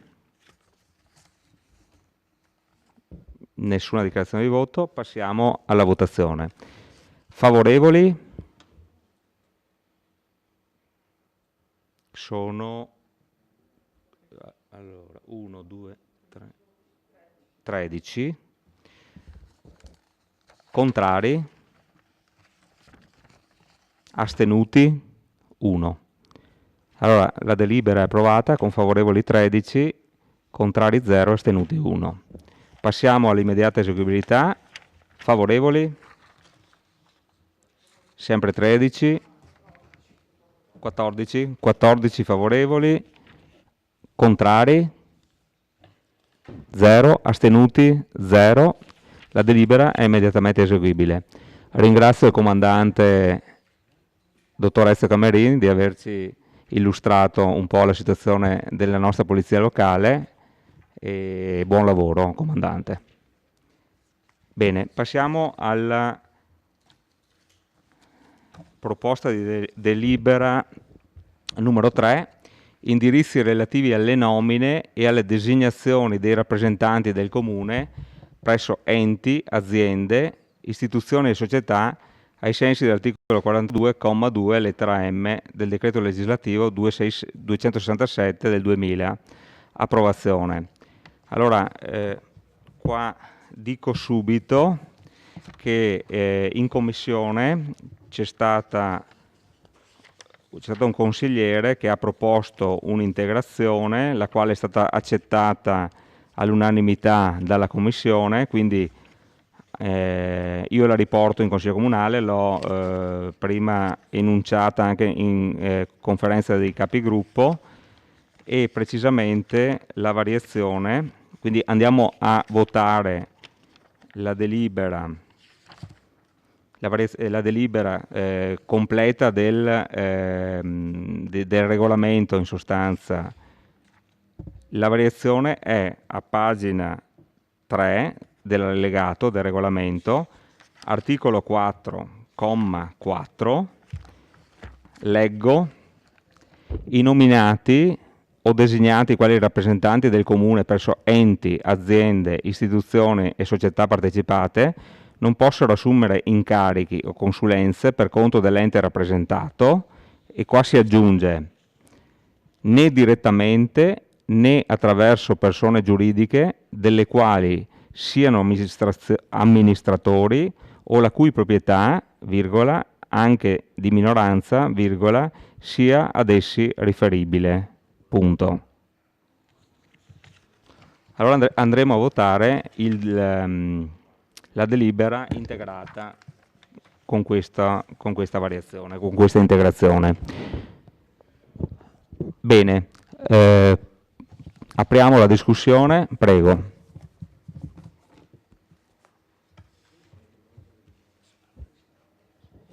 Prego, il sindaco per l'illustrazione della delibera, prego.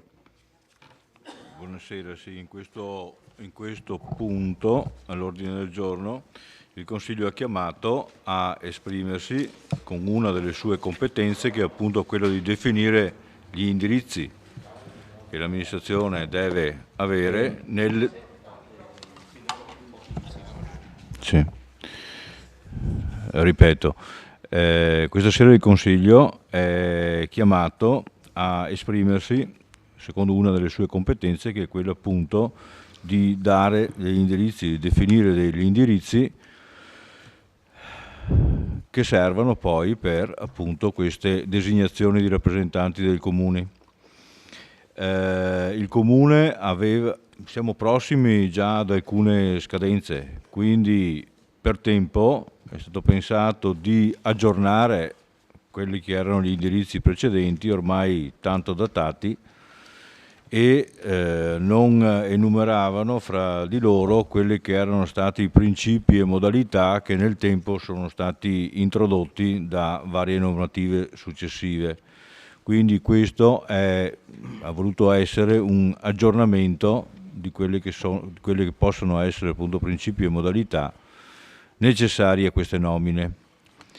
Abbiamo qui in sala questa sera la dottoressa Costalonga, che ha esteso questo nuovo testo e che con molta attenzione e la sua solita cura ha cercato di ricomprendere un pochettino tutte quelle che potevano essere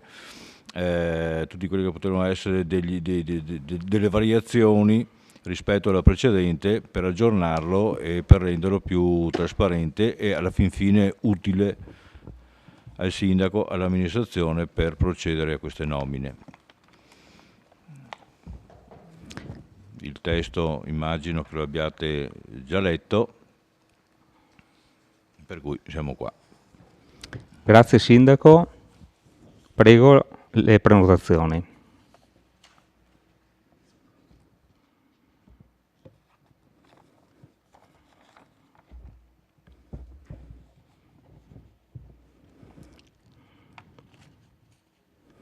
Non vedo prenotazioni, allora rompo io il ghiaccio stasera con un intervento come consigliere comunale di Forza Italia. L'atto che il Consiglio è ora chiamato a votare è di estrema importanza. Segna infatti, anche per il nostro comune, la volontà di mettersi al passo con le norme sulla pubblicità e sulla trasparenza delle procedure di individuazione e di nomina dei rappresentanti del comune in enti e società.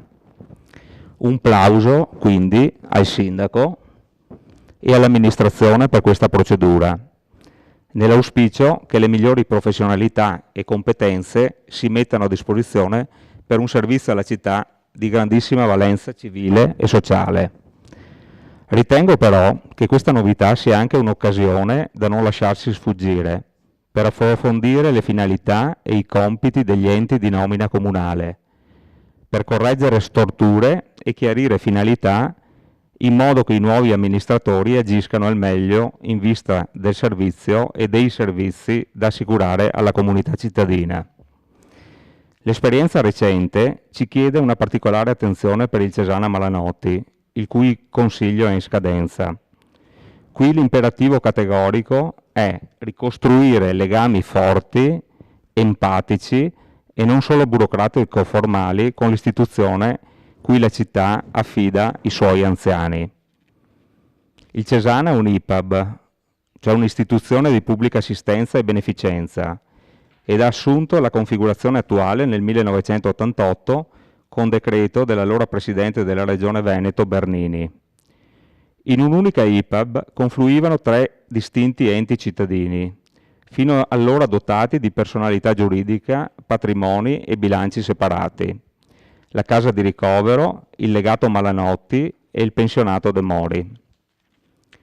In attesa che la Regione Veneto si doti di una legge organica sugli IPAB, l'assistenza agli anziani resta il fine primario di queste istituzioni, che a mio modo di vedere va perseguito con la massima attenzione, curando al meglio i servizi e l'assistenza forniti e avendo cura di assicurare la situazione di pareggio di bilancio. Qualcuno, lo so bene, mi potrà imputare una visione provinciale, incapace di guardare lontano e di scommettere su progetti ambiziosi. Ma lo dico con chiarezza: troppo delicato è il compito degli IPAB per lasciare che l'uno o l'altro, alla rinfusa e senza un chiaro riferimento di legge organica regionale, si lanci in una rischiosa sperimentazione di soluzioni futuribili per la gestione pubblica dei multiformi, delicati e complessi problemi del settore sociale, come ha tentato di fare il Consiglio in scadenza e come si evinceva dal faraonico Piano Strategico 2017-2021 approvato dal Consiglio del Cesana il 29 novembre 2016. In quel piano la visione immaginifica di un grande futuro Cesana gettava in un unico calderone di tutto e di più, dagli asili nido fino a pressoché tutti i servizi sociali da sempre gestiti con efficienza dalle strutture comunali, dall'auditorium all'aperto per musica e teatro fino alle ville gentilizie cittadine da riconvertire in residenze a libero mercato per anziani autosufficienti e non. L'ambizione del Cesana di uscire dall'alveo delle sue funzioni tradizionali per diventare il motore di un nuovo sviluppo, anche occupazionale della città, era del resto chiaramente enunciata in uno scritto del 2018 dal presidente uscente.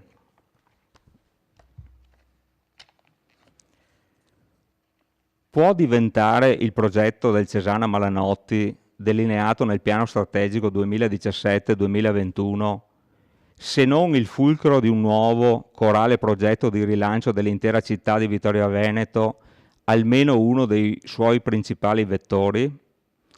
In tutta sincerità io penso di sì. E per la prima volta, con quel piano, il settore sociosanitario diventa il driver dello sviluppo vittoriese. Insomma, l'aspirazione di una nuova connotazione da dare alla città, alla sua economia e ai suoi livelli occupazionali. Ma è questo il fine di un IPAB? A mio modo di vedere, sta qui tutta la grande contraddizione in cui è vissuta la gestione uscente del Cesana. E nel voler perseguire questa contraddizione a tutti i costi e con tutte le forze, ha finito non solo di veder crollare le sue aspettative come un castello di sabbia alla prima mareggiata, ma anche di isolarsi sempre di più dalla città che in quest'aula è rappresentata. Fino al punto di non ritorno, avvenuto quel consiglio straordinario del febbraio 2018, chiesto dai consiglieri di minoranza, Darè, Fasan, Sant'Antonio, Maset, Posocco e Saracino, e la cui mozione, volta a fermare l'annunciato tentativo del Cesana di incorporare per via legale la Fondazione Fender, veniva approvata all'unanimità dell'intero Consiglio. Fu in quella seduta che si veniva anche a sapere, dalla lettura del testamento dell'ingegner Fender, fatta dal consigliere Darè, che in ipotesi di scioglimento della Fondazione, il patrimonio della Fender si sarebbe dovuto devolvere alla Biblioteca Apostolica Vaticana. E qui non si può non ricordare un altro limite che ha reso difficile in questi anni i rapporti con il Cesana, vale a dire la sua propensione al ricorso alla via giudiziaria, anche per risolvere questioni di natura politico-amministrativa, dalla Fender all'ULS e fino alla conferenza dei sindaci, dimostrando nei fatti scarsa attitudine ad un funzionale, ordinato e costruttivo rapporto con le altre istituzioni locali. Devono far riflettere le ingenti somme che sono state inutilmente impiegate in questi anni per consulenze legali e azioni presso il TAR Veneto, di cui a tutt'oggi si sa poco o nulla. Ho ricordato quanto sopra perché senza memoria chiara e precisa di ciò che è stato non si può costruire al meglio ciò che ci sarà e ci dovrà essere. Il futuro del Cesana, il benessere dei suoi ospiti, che sono i nostri concittadini anziani, la serenità del personale impegnato nella loro assistenza, sono le cose che stanno a cuore a tutti noi, cittadini e Consiglio Comunale.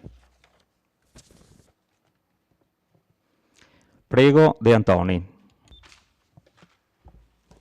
Sì, Presidente, sono rimasto un po' colpito dal suo intervento, che mi sembra sia fuori dell'argomento che stiamo discutendo oggi, cioè se c'era da esaminare l'attività dei vari enti che sono in qualche modo controllati dal Comune o in cui noi nominiamo dei rappresentanti o in cui l'amministrazione nomina i rappresentanti, questo è l'argomento che di cui dobbiamo parlare oggi. Se vogliamo esaminare l'attività dei singoli enti lo possiamo fare, ma non è all'ordine del giorno, non eravamo preparati, io non ero preparato a fare osservazioni su questo intervento che lei ha fatto. Io solamente volevo dire che mi sembra che, e torno alla delibera che dobbiamo oggi approvare. Mi sembra che gli indirizzi che sono stati indicati nella delibera e nell'allegato siano fatti molto bene, che vadano verso una maggiore trasparenza nella nomina dei rappresentanti delle amministrazioni nei diversi enti, che ci sia questo principio della pubblicità in maniera tale che tutti quelli che si sentono in grado di poter affrontare questi incarichi lo facciano presentando il proprio curriculum vitae con tutti i titoli e le esperienze che hanno fatto. Quindi questo è il senso della delibera di oggi, che io condivido pienamente. Faccio solo un piccolo auspicio. Ho visto che è pubblicato il bando per la nomina del Presidente del Collegio dei Revisori e è già uscito, entro una certa data devono presentare le nomine. Io mi auguro che nella nomina anche in queste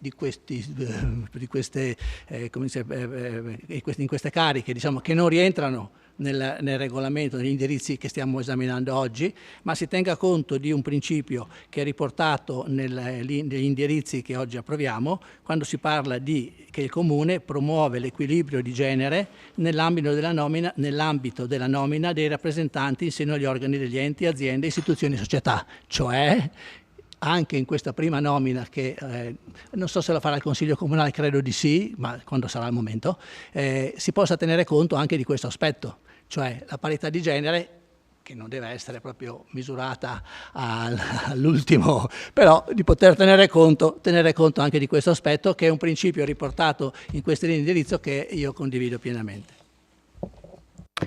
Grazie consigliere. Consigliere Darè, prego. Sì, ho visto, diciamo, il suo intervento come consigliere comunale, però voglio ricordare a quest'Aula che quando è arrivato, diciamo, il signor Castro nella figura di presidente ha illustrato il suo programma pluriennale del suo progetto, di cui abbiamo subito 90, mi pare, 2 minuti di intervento. Poi nei fatti abbiamo visto incarichi dati, diciamo, in maniera, secondo me, estremamente leggera, estremamente semplice, in cui ho fatto un dossier di circa 1.200.000 euro di carichi esterni dati dall'ente Ciasana. Credo che l'ULSS di Treviso non abbia fatto in tutti questi anni incarichi per tale importo. Quindi viene il sospetto che ci siano delle palesi irregolarità o comunque delle palesi, così, una leggerezza nella gestione. Voglio dire a tutti che però l'unico che ha mandato un dossier alla Regione del Veneto per competenza all'assessore Lanzarini è stato il mio, proprio a significare che la gestione non era, secondo me, una gestione oculata e risparmiosa nei confronti delle rette, perché progetti faraonici mi possono andare bene, non mi possono andare bene quando i progetti faraonici sono invece allegati all'aumento delle tariffe. E ricordo, ho mandato alla Regione del Veneto in quanto ente pagatore, perché le rette le paga la Regione. Però in quest'Aula nessuno,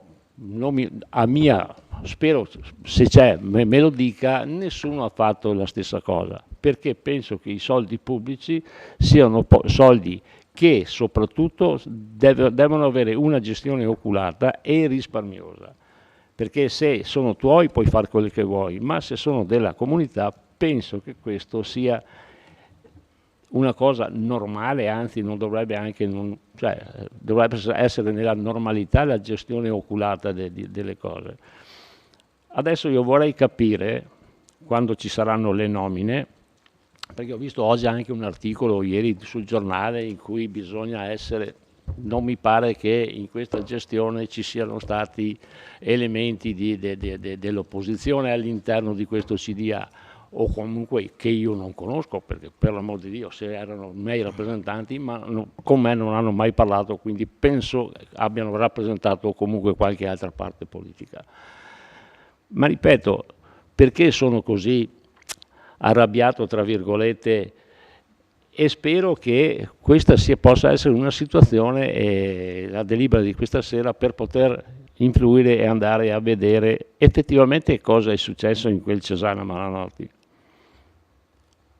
Perché tutto è normale e tranquillo. Io chiedo a lei, signor Sindaco, in questo istante, venga verificato quando questo CDA, il CDA Castro, si è insediato, quanti soldi aveva in cassa e quanti soldi ci sono adesso.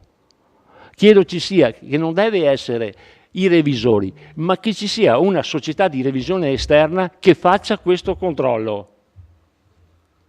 Perché è doveroso per i cittadini e soprattutto per chi paga le rette, deve avere soddisfazione se sono stati spesi bene, sono stati spesi male. Secondo me ci sono dei punti interrogativi che vanno chiariti. Grazie. Grazie, consigliere Darè. Altre prenotazioni? Consigliere Gomiero, prego. Buonasera ancora. Non siamo qua a discutere l'operato del Cesana, delle farmacie e degli altri enti pubblici. Siamo qua a discutere un regolamento per partecipare al bando di presentazione che poi il sindaco, non so come funziona, sceglierà le persone politiche o non politiche, perché adesso qua il problema è capire. Mettiamo là ancora un altro politico che non sa neanche come funziona la casa di riposo. Nel caso del senatore Castro, persona sicuramente preparata, però i risultati non sono quelli che chi l'ha messo là si sperava, quello è poco ma sicuro. Soprattutto era una rivalità politica tra lui e il nostro consigliere comunale per, non so neanche dire, distruggere la Lega Vittorio Veneto, cacciare tutti quelli che ci sono stati là. E allora se ogni amministrazione, come succede in America, caccia quello che ha fatto il precedente, qua ragazzi è meglio che ce ne andiamo a casa e lasciamo il comune commissariato, arriverà qualcuno e deciderà lui per noi. O siamo persone corrette e serie e ammettiamo gli errori fatti, perché questi anni di gestione là, come in altre parti, io non discuto, io non entro in merito di quello, non ho le carte in mano, non entro in merito, ma quei poveri disgraziati che si sono visti arrivare a casa di citazioni da procure, da Guardia di Finanza e destra e sinistra non sono sicuramente contenti. Molti di loro non faranno assolutamente più politica, qualcuno di loro ci sta rimettendo con la salute, quindi piano a fare ste nomine, ma soprattutto piano a calpestare chi c'è stato prima di noi, perché venire qua per prendere 10-20 euro non prendere niente e trovarci anche in difficoltà fra qualche anno con qualcuno che ti bussa a casa a dirci tu i soldi li hai sperperati, non mi sembra una cosa giusta. Comunque, e non entro in merito a questo e ho finito. Voglio solo capire su sto regolamento un passaggio che mi è saltato alla mente. Obbligo dei nominati, revoca e decadenza degli incarichi.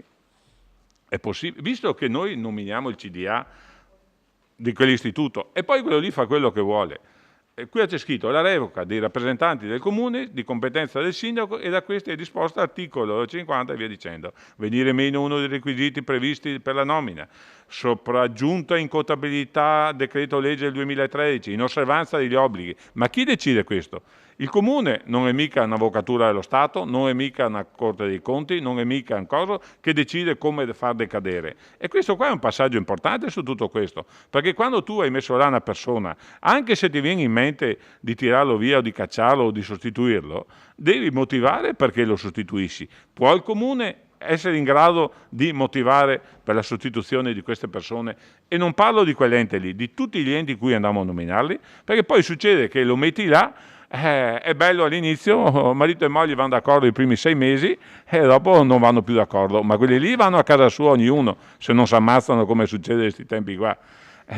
Però qua rimane là 5 anni e te lo tieni là 5 anni, quindi sto regolamento ben venga, penso sia fatto bene, penso che ci sia scienza e coscienza nel scegliere le persone che andranno a far parte di questa cosa qui, ma voglio anche capire se a noi consiglieri comunali, in maggioranza o in opposizione, in accordo, possiamo far recedere, non sia solo il sindaco, la presidenza o la consigliatura di questi enti che andiamo a votare. Grazie.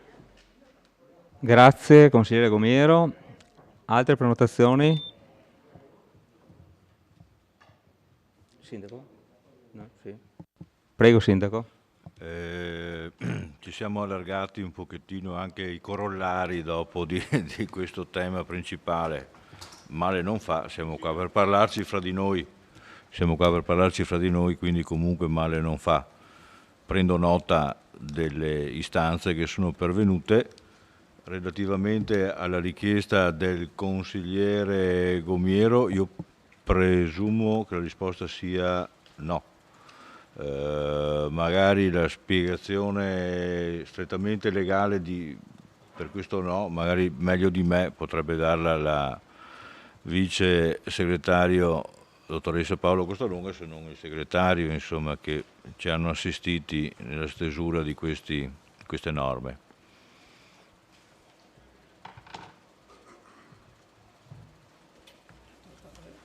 Cioè lui chiede, il consigliere, sì, se dai una spiegazione legale, perché secondo me è no, purtroppo, forse purtroppo, però.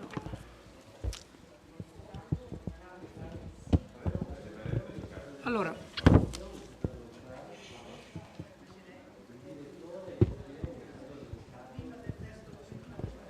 sì, scusate.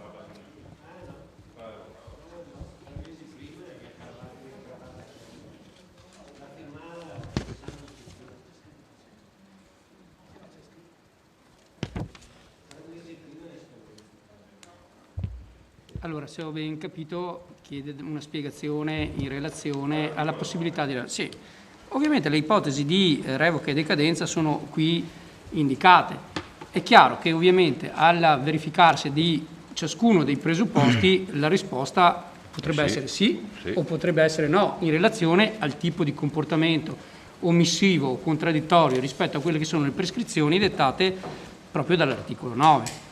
È chiaro che se viene meno uno dei requisiti previsti nella norma, verrà ovviamente data sempre la possibilità di un contraddittorio al diretto interessato e dopodiché, in caso di venir meno di quei requisiti che erano stati indicati nell'avviso iniziale, gli verrà contestata ovviamente la revoca o la decadenza.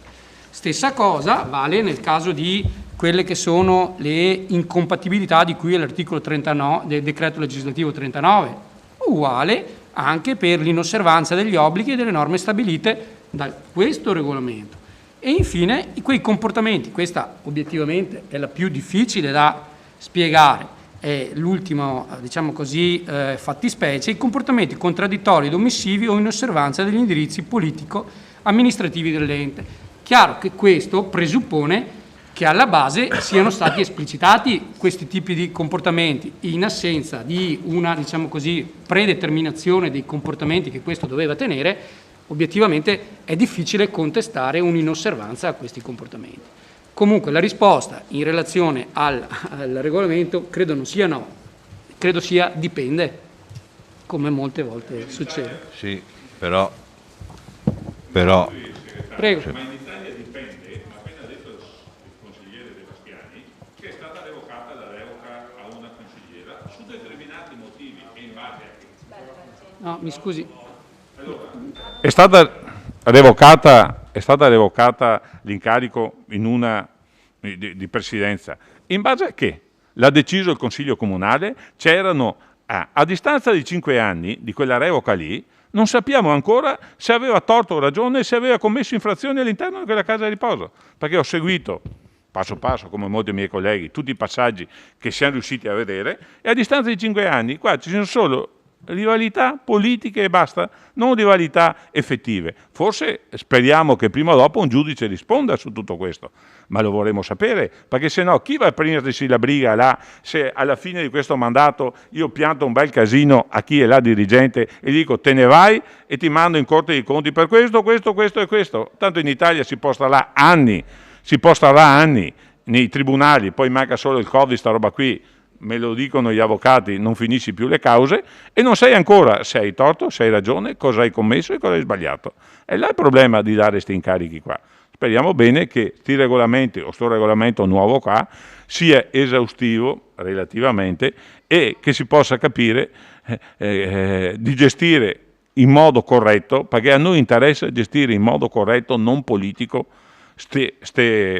queste attività, questi enti che il Comune delega, queste persone delegate dal Comune alla dirigenza di questi enti. Grazie. Sì, un secondo. Grazie consigliere Cumiero per il suo secondo intervento. Prego Sindaco.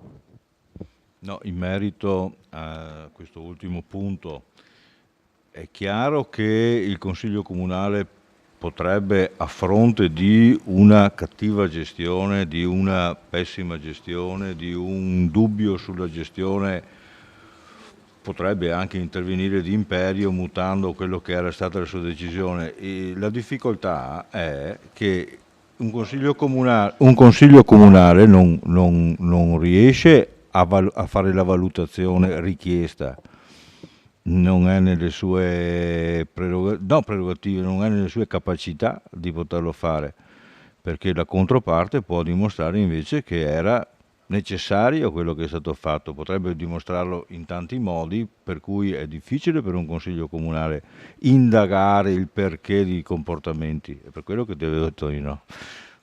Poi, secondo questo regolamento qua, invece, certamente sì. Va bene, grazie Sindaco. Consigliere D'Arè, prego. No, ritorno sempre sulla questione, perché voglio ricordare che sulla questione è entrato nella gestione del Cesana e ha smantellato subito il Cesana Servizi, non si è più avvalso dell'insieme si può, quindi con assunzioni dirette del personale, quindi con aumenti dei costi che sono sicuramente e soprattutto con una mancanza di sostituzione, soprattutto nel momento del Covid, perché non c'erano gli operatori, anche perché il Cesana Servizi e l'insieme si può avevano ampio margine per poter intervenire, diciamo, con il personale. Ma ritorno ancora nel merito, voglio ricordare che l'azione giudiziaria che ha intrapreso il Presidente quando si è insediato è stato quello di inviare 14 milioni di euro alla Presidente, 6-7 milioni a consigliere dell'ente, uno ne ha preso 6 e su un periodo in cui non era neanche membro del Consiglio. Questa è stata la gestione oculata di questo fenomeno, perché questo è un fenomeno. Io adesso voglio chiarezza, perché da qua vado direttamente in procura. Grazie. Grazie, consigliere D'Arè. Altri interventi? Consigliere Denardi, prego. Grazie Presidente. Io, come ho detto in Commissione, a parte quella piccola modifica sulla quale abbiamo concordato tutti quanti, relativa all'articolo 4, non ho nulla da dire sul regolamento, che anzi mi trova particolarmente d'accordo, in particolare in 2 punti, che di fatto intervengono su problemi che si erano già verificati in passato in alcuni casi di nomine che erano state fatte. Mi riferisco in particolare alla necessità di competenze precise e adeguate in relazione alle caratteristiche della carica da ricoprire e all'obbligo, diciamo così, che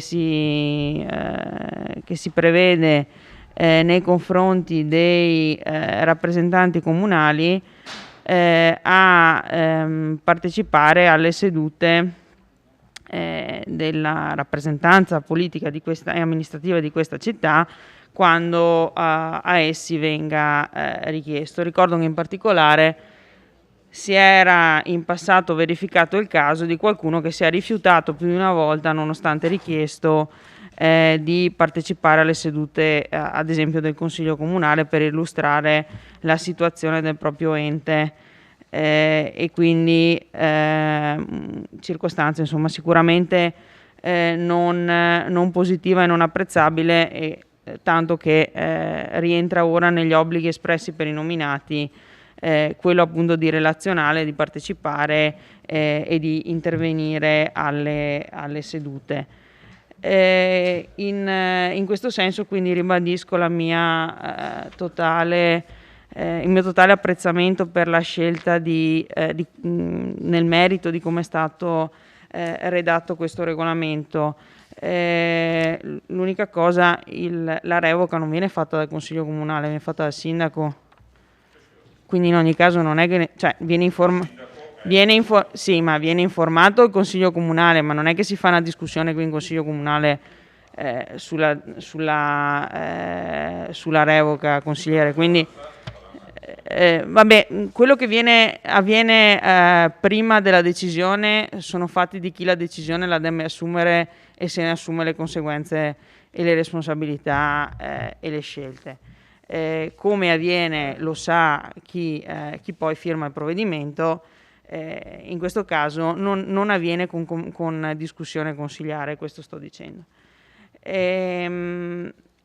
A riguardo della responsabilità, a me sinceramente il ragionamento poverini prendono 20 euro e gli facciamo anche poi i problemi, sinceramente mi va bene o non mi va bene, nel senso che anche assumessi gratuitamente una carica, lei assumi con gli onori e gli oneri conseguenti e tutte le responsabilità che ci sono. Lo vuoi fare? Ti ringraziamo perché lo fai, soprattutto se lo fai gratuitamente. Non lo vuoi fare perché non te la senti, perché non sei preparato, perché hai paura delle conseguenze, non lo fai. Però non è che perché io accetto di fare qualcosa, vabbè, allora a quel punto nessuno deve più dirmi niente. E questo lo sto dicendo a prescindere, sto parlando di chiunque. Da chi incassa 0 euro stabilmente a chi prende 20 euro l'anno, 30 euro l'anno, 50 euro l'anno, 10.000 euro l'anno. Non è una questione di quanto uno ottiene come monumento dall'attività che fa. A maggior ragione se incassa tanto, ovviamente è chiaro che dobbiamo ancora di più chiedere conto di quello che fa. Ma non è che perché uno prende 20 euro a seduta, allora basta, fa quello che gli pare e nessuno deve dirgli niente. Se no, ribadisco, se non se la sente, se non può, se non sa, se ha paura, se non vuole, il problema del fatto che tantissimi non vogliono assumere l'incarico di sindaco è evidente in questo paese. Però a mio avviso, lo dico tranquillamente, la proposta che è stata fatta negli ultimi giorni di elevare, di equiparare i sindaci ai consiglieri regionali è completamente sbagliata. È il consigliere regionale che prende troppo, a mio avviso, rispetto al sindaco. Semmai farei l'inversione, quella sì, ma non il contrario. Allora, a prescindere dal fatto che non può essere mai un ragionamento legato al fatto prendi poco per cui dobbiamo toglierti ogni responsabilità, perché la responsabilità l'hai anche quando lavori gratuitamente, insomma, sono scelte personali che uno fa e che si assume in piena consapevolezza. Se poi non è consapevole di quello che va a fare, allora il discorso è completamente diverso e è molto più pericoloso. Grazie, consigliere De Nardi.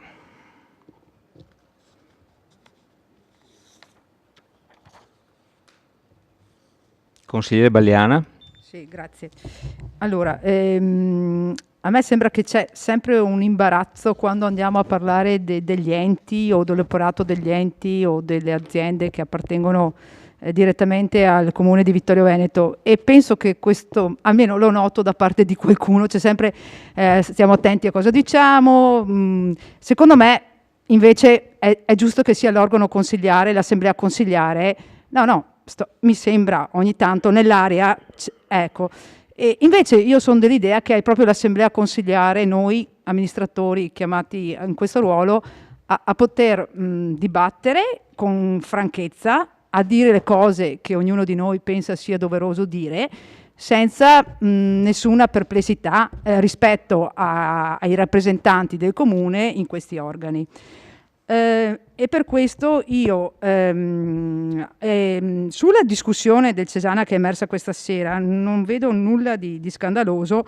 anche perché lo sappiamo tutti che le scadenze imminenti sono quella del Cesana e quella della Vittorio Veneto Servizi, quindi non è che possiamo dire ai consiglieri voi non potete parlare di questo, cioè vabbè, siamo fuori tema, ma voglio dire, viva Dio, siamo consiglieri comunali, non siamo venuti qua per parlare solo delle righe che sono scritte nel testo, quindi anche se c'è un dibattito in aula di questo genere non vedo quale problema potrebbe generare. Detto questo, noi accogliamo positivamente l'adeguamento degli indirizzi relativi alla nomina dei rappresentanti del Comune presso enti o aziende direttamente o indirettamente collegate al Comune, come da adeguamento al testo unico sugli enti locali. Ritengo appunto tuttavia fondamentale che oltre agli aspetti di carattere procedurale per la nomina dei rappresentanti negli enti, sia prioritario e di maggiore responsabilità per il Consiglio Comunale analizzare e approfondire gli aspetti legati alla programmazione e agli obiettivi che codesti enti o società sono chiamati a perseguire per la salvaguardia e potenziare i servizi alla persona. E spero che a breve, proprio per questo, giunga, e non so se sia già arrivato in Comune, la relazione conclusiva sull'attività svolta nel corso del mandato del Consiglio di amministrazione del Cesana Buonanotte, che è in scadenza, in modo da poter analizzare gli obiettivi che il prossimo CDA si potrà dare. Senza entrare nello specifico della gestione degli ultimi 5 anni, anche perché, voglio dire, forse dopo aver letto la relazione potremo eventualmente entrare proprio nel merito specifico, anche se accolgo le osservazioni fatte dal consigliere Darè e gran parte delle osservazioni le condivido per quello che ho potuto percepire dall'esterno naturalmente.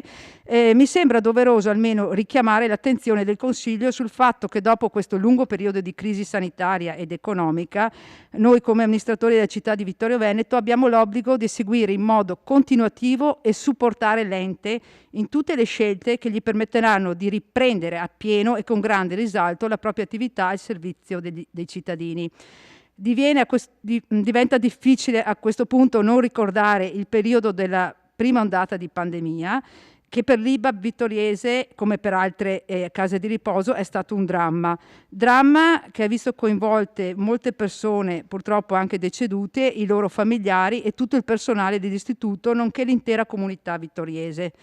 Purtroppo le IPAB in generale stanno ancora subendo i danni di questa tragedia in termini di diminuzione di ospiti che accedono alla struttura, e questo è da capire se è un trend che lascia spazio a nuove forme di assistenza magari, perché viene da valutare anche questo, e anche la carenza di personale infermieristico specializzato che è stato per gran parte assorbito dal sistema sanitario e quindi dagli ospedali.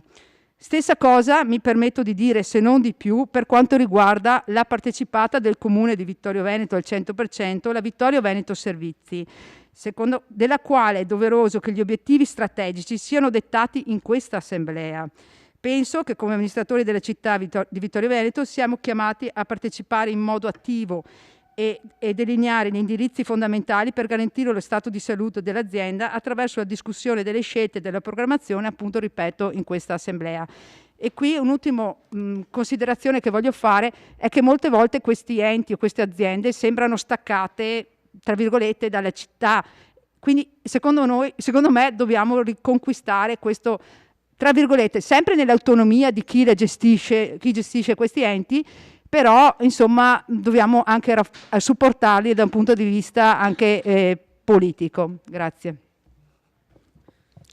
Grazie, consigliere Bagliana. Allora, sulla scia dell'intervento della consigliera Bagliana, allora faccio anch'io il mio secondo intervento stasera come consigliere comunale di Forza Italia e vado a parlare di un secondo ente, nonostante il consigliere Di Antoni mi abbia detto che sono fuori tema, ma questo regolamento, consigliere, va applicato agli unici due enti in cui il sindaco può nominare gli amministratori e il consiglio di amministrazione, quindi penso che fuori tema non siamo proprio stasera. Allora, oggetto di rinnovo sarà anche il vertice della Vittorio Veneto Servizi, società partecipata al 100% del Comune, e quindi patrimonio del Comune anche sotto l'aspetto giuridico. Nell'imminenza del rinnovo del suo vertice, ritengo opportuno formulare alcuni spunti di riflessione al Consiglio Comunale, che, ricordiamolo bene, è l'organo funzionalmente competente a decidere in materia di patrimonio dell'ente comune e quindi a formulare gli indirizzi sull'attività della partecipata come primo passo procedurale e che poi devono essere portati nell'assemblea societaria da chi ha la rappresentanza dell'ente, vale a dire il sindaco o un suo delegato. Il Consiglio Comunale, e qua mi riaggancio a quello che ha detto la consigliera Balleana, deve quindi riacquisire la centralità che gli compete sull'attività della Vittorio Veneto Servizi, non limitandosi ad approvare il bilancio consuntivo della società, ma determinando anche con propri provvedimenti gli obiettivi specifici annuali e pluriennali sul complesso delle spese di funzionamento, ivi comprese quelle per il personale della società controllata, chiuse virgolette, come espressamente previsto dall'articolo 19 del testo unico sulle società a partecipazione pubblica e come evidenziato anche nella relazione ispettiva della Ragioneria Generale dello Stato a seguito della nota verifica amministrativa contabile del 2018. Anche da questi rilievi si deduce quanto debba essere pregnante l'attività di controllo e di indirizzo sulla partecipata da parte del Consiglio Comunale stesso e ci ricorda anche i doveri e le competenze del Consiglio in materia di patrimonio comunale, quale è la Vittorio Veneto Servizi. Abbiamo appreso con stupore dalla tribuna di martedì scorso che la partecipata, per di più in fase di scadenza dei vertici in carica, leggo testualmente, sta preparando una nuova attività importante a San Giacomo, dove ha allo studio la possibile ristrutturazione dell'ex scuola elementare Sauro, dismessa una quindicina di anni fa, e dove trasferire la farmacia comunale di San Giacomo, chiuse virgolette. Quando il Consiglio Comunale ha dato indirizzi in tal senso, è la Vittorio Veneto Servizi che individua la destinazione e la ristrutturazione di un edificio di proprietà comunale, quindi patrimonio del Comune, quindi competenza funzionale esclusiva del Consiglio Comunale. È la Vittorio Veneto Servizi, patrimonio del Comune, a decidere operazioni straordinarie come la ipotizzata nuova farmacia di San Giacomo. Credo che anche qui si debba provvedere alla ricalibratura di un diverso modo di operare e che ridia al Consiglio Comunale il ruolo di indirizzo, decidendo preventivamente le attività societarie eccedenti all'ordinaria amministrazione. In particolar modo le operazioni di consistente impegno economico-finanziario, quali quelle intraprese negli ultimi anni dalla società nell'ottica di un'attività espansiva di fatto avviata dalla partecipata stessa. Certo, la gran cassa mediatica che da oltre un anno ha elevato la Vittorio Veneto Servizi al rango di cassaforte del Comune non facilita le riflessioni. I circa 100.000 euro provenienti dagli utili che l'azienda trasferisce mediamente di anno in anno alle casse comunali sono oltretutto una boccata di ossigeno, ma non certo una somma tale da giustificare l'immagine retorica della cosiddetta cassaforte del Comune. E siamo certi che i trasferimenti al Comune ci saranno sempre e in tale misura? In un'intervista all'Azione del maggio scorso, l'amministratore unico anticipava, in vista della chiusura del bilancio 2020, che andrà registrata una flessione, seppur lieve, del fatturato e anche l'utile netto sarà più basso. Questo per il bilancio 2020. Poi verrà il 2021, in cui entreranno due nuovi fattori di incidenza, la cui incidenza è tutta da valutare. La nuova farmacia privata, questa di Cozzuolo, quindi un soggetto in più presente sul mercato cittadino, e la farmacia dell'Alpago presa in carico dal 1° gennaio e sulla quale a tutt'oggi non si sa altro che un succinto, è un ambiente diverso da quello vittoriese, lo stiamo monitorando, vedremo al termine del primo semestre la situazione, pronunciato sempre dall'amministratore unico della citata intervista all'Azione.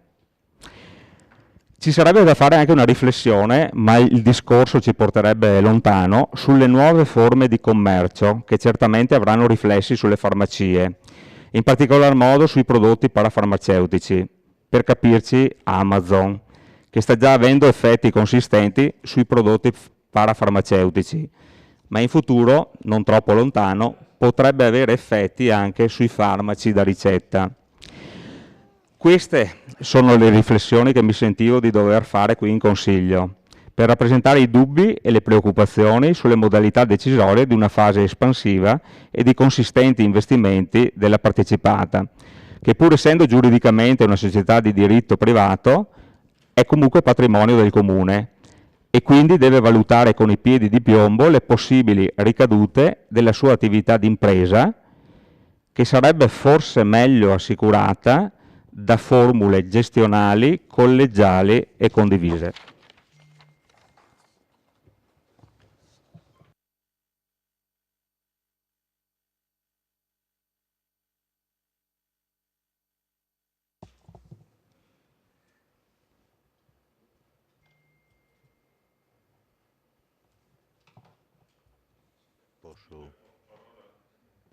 Prego, Sindaco.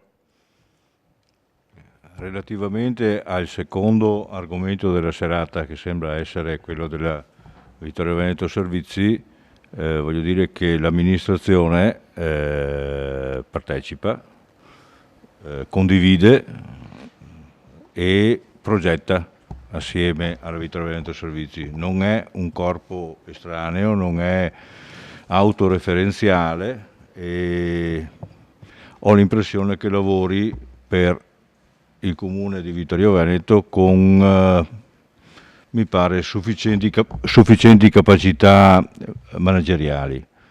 Non è come nel primo caso, ecco, che abbiamo trattato questa sera.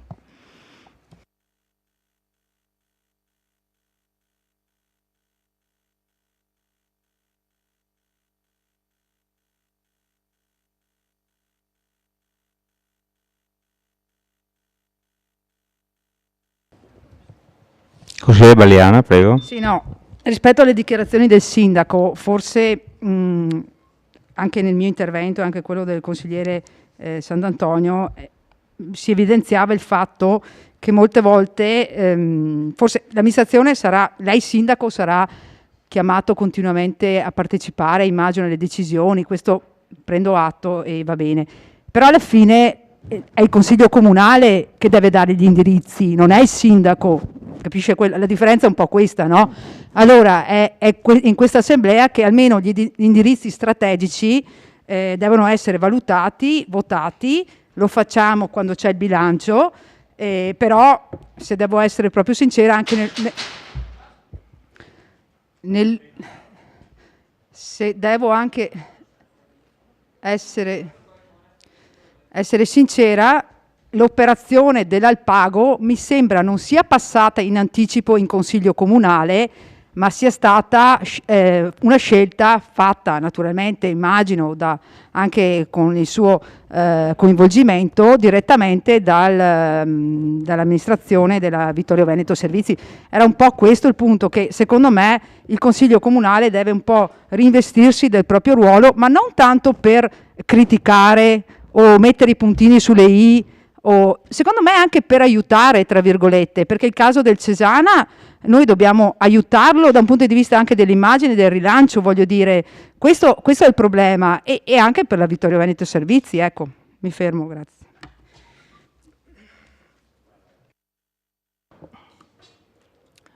Grazie, consigliere, prego.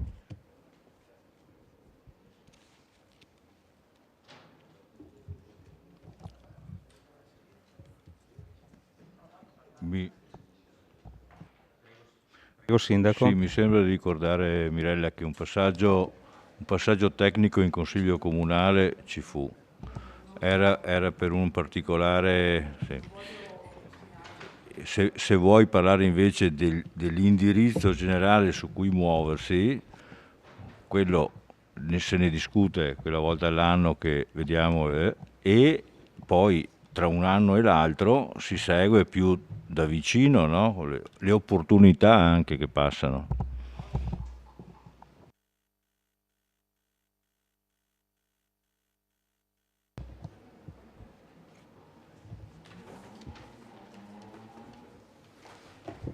Altri interventi?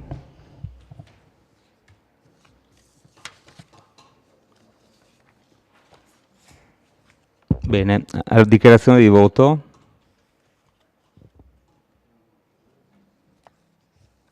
Nessuna dichiarazione di voto. De Bastiani, prego. Sì, dichiarando il nostro voto favorevole, non sono intervenuto nella discussione che ha un po' esondato, no, il tema della delibera. Però comprendo anche i motivi, insomma, no? Perché ci sono situazioni, tensioni che viaggiano così sotto vento e che questa sera sono un po' emerse, evidentemente dimostrando che c'è una necessità di confrontarsi su queste cose. E quindi io invito l'amministrazione in qualche modo di riportare i temi che abbiamo affrontato, che vedo ci hanno visti su posizioni contrapposte, ma però tutti quanti coinvolti, di portarli al dibattito di questa aula, perché sono istituzioni importanti. Sicuramente il Cesana è un'istituzione di grande rilievo, di grande importanza, che non interessa tra l'altro solo il nostro comune, ma tutto il territorio, no? E torniamo al discorso di prima della vocazione che deve avere la nostra città rispetto a un'area più vasta. E la Vittorio Servizi, che è comunque un fiore, è sempre stata fin dai tempi, no? Un fiore all'occhiello, e che è un'istituzione a cui penso tutti quanti noi teniamo. La politica purtroppo negli anni non ha giocato un buon ruolo su queste. Mi dilungo sulla dichiarazione di voto perché non sono intervenuto prima, ma ho visto che stasera siamo andati tutti quanti un po' a briglie sciolte. La politica non ha probabilmente giocato a favore né dell'una né dell'altra. Io mi ero sempre appellato e avevo sempre invocato, per esempio, la presenza di un elemento di minoranza sul CDA del Cesana Malanotti, così come nel CDA della Vittorio Servizi quando esisteva il CDA. E non è tanto perché, secondo me, in quel caso noi avremmo voluto la nostra piccola fettina di potere all'interno dell'istituzione. È perché, secondo me, un elemento che rappresenta, che fa riferimento, non dico che rappresenta, che fa riferimento alle minoranze, secondo me giova intanto per rendere più trasparente tutto l'operato degli enti e per garantire così un dibattito, un confronto più sereno. Quante cose non abbiamo saputo o non saputo per sentito dire, no? Si sa, si dice, qualcuno dice che viene fatto questo, viene fatto l'altro, però se i CDA sono blindati, ovviamente la minoranza, che in questo caso siamo noi, ma in un altro momento sarà qualcun altro, è esclusa completamente dalla conoscenza della gestione. È per questo che secondo me sarebbe anche da valutare il discorso di ripristinare un piccolo CDA per la Vittorio Veneto Servizi, ma non lo dico perché ho sfiducia nell'attuale presidente, perché secondo me una cosa allargata fa sempre meglio che una gestione chiusa e singolare. Dichiarazione di voto. Favorevole, l'ho detto all'inizio. Grazie. Consigliere Rosset, prego. Grazie Presidente. Nella dichiarazione di voto io mi attengo esclusivamente a quello che è il punto all'ordine del giorno. Per noi questo qui è un buon indirizzo. Condivido in pieno il punto numero 6, che bisogna presentare le candidature. perché giustamente, come diceva la consigliera Denardi, nessuno viene incatenato e messo in un posto, si sceglie e quindi quando si sceglie si assumono sia gli onori che gli oneri, quindi le persone si rendono responsabili. Per noi questo è un buon indirizzo per le nomine delle consociate e noi voteremo a favore. Grazie. Grazie consigliere Rosset.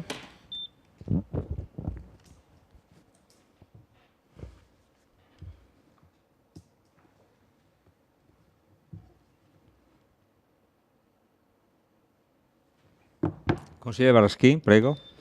Buonasera, grazie Presidente. Preannuncio che il nostro voto sarà favorevole a questo regolamento e mi auguro che a bocce ferme, con un po' di sangue freddo e un po' di calma, si possa fare il bene dei cittadini vittoriesi, discutendo con calma di tutto quello che riguarda sia il Cesana che Vittorio Servizi. Grazie Presidente.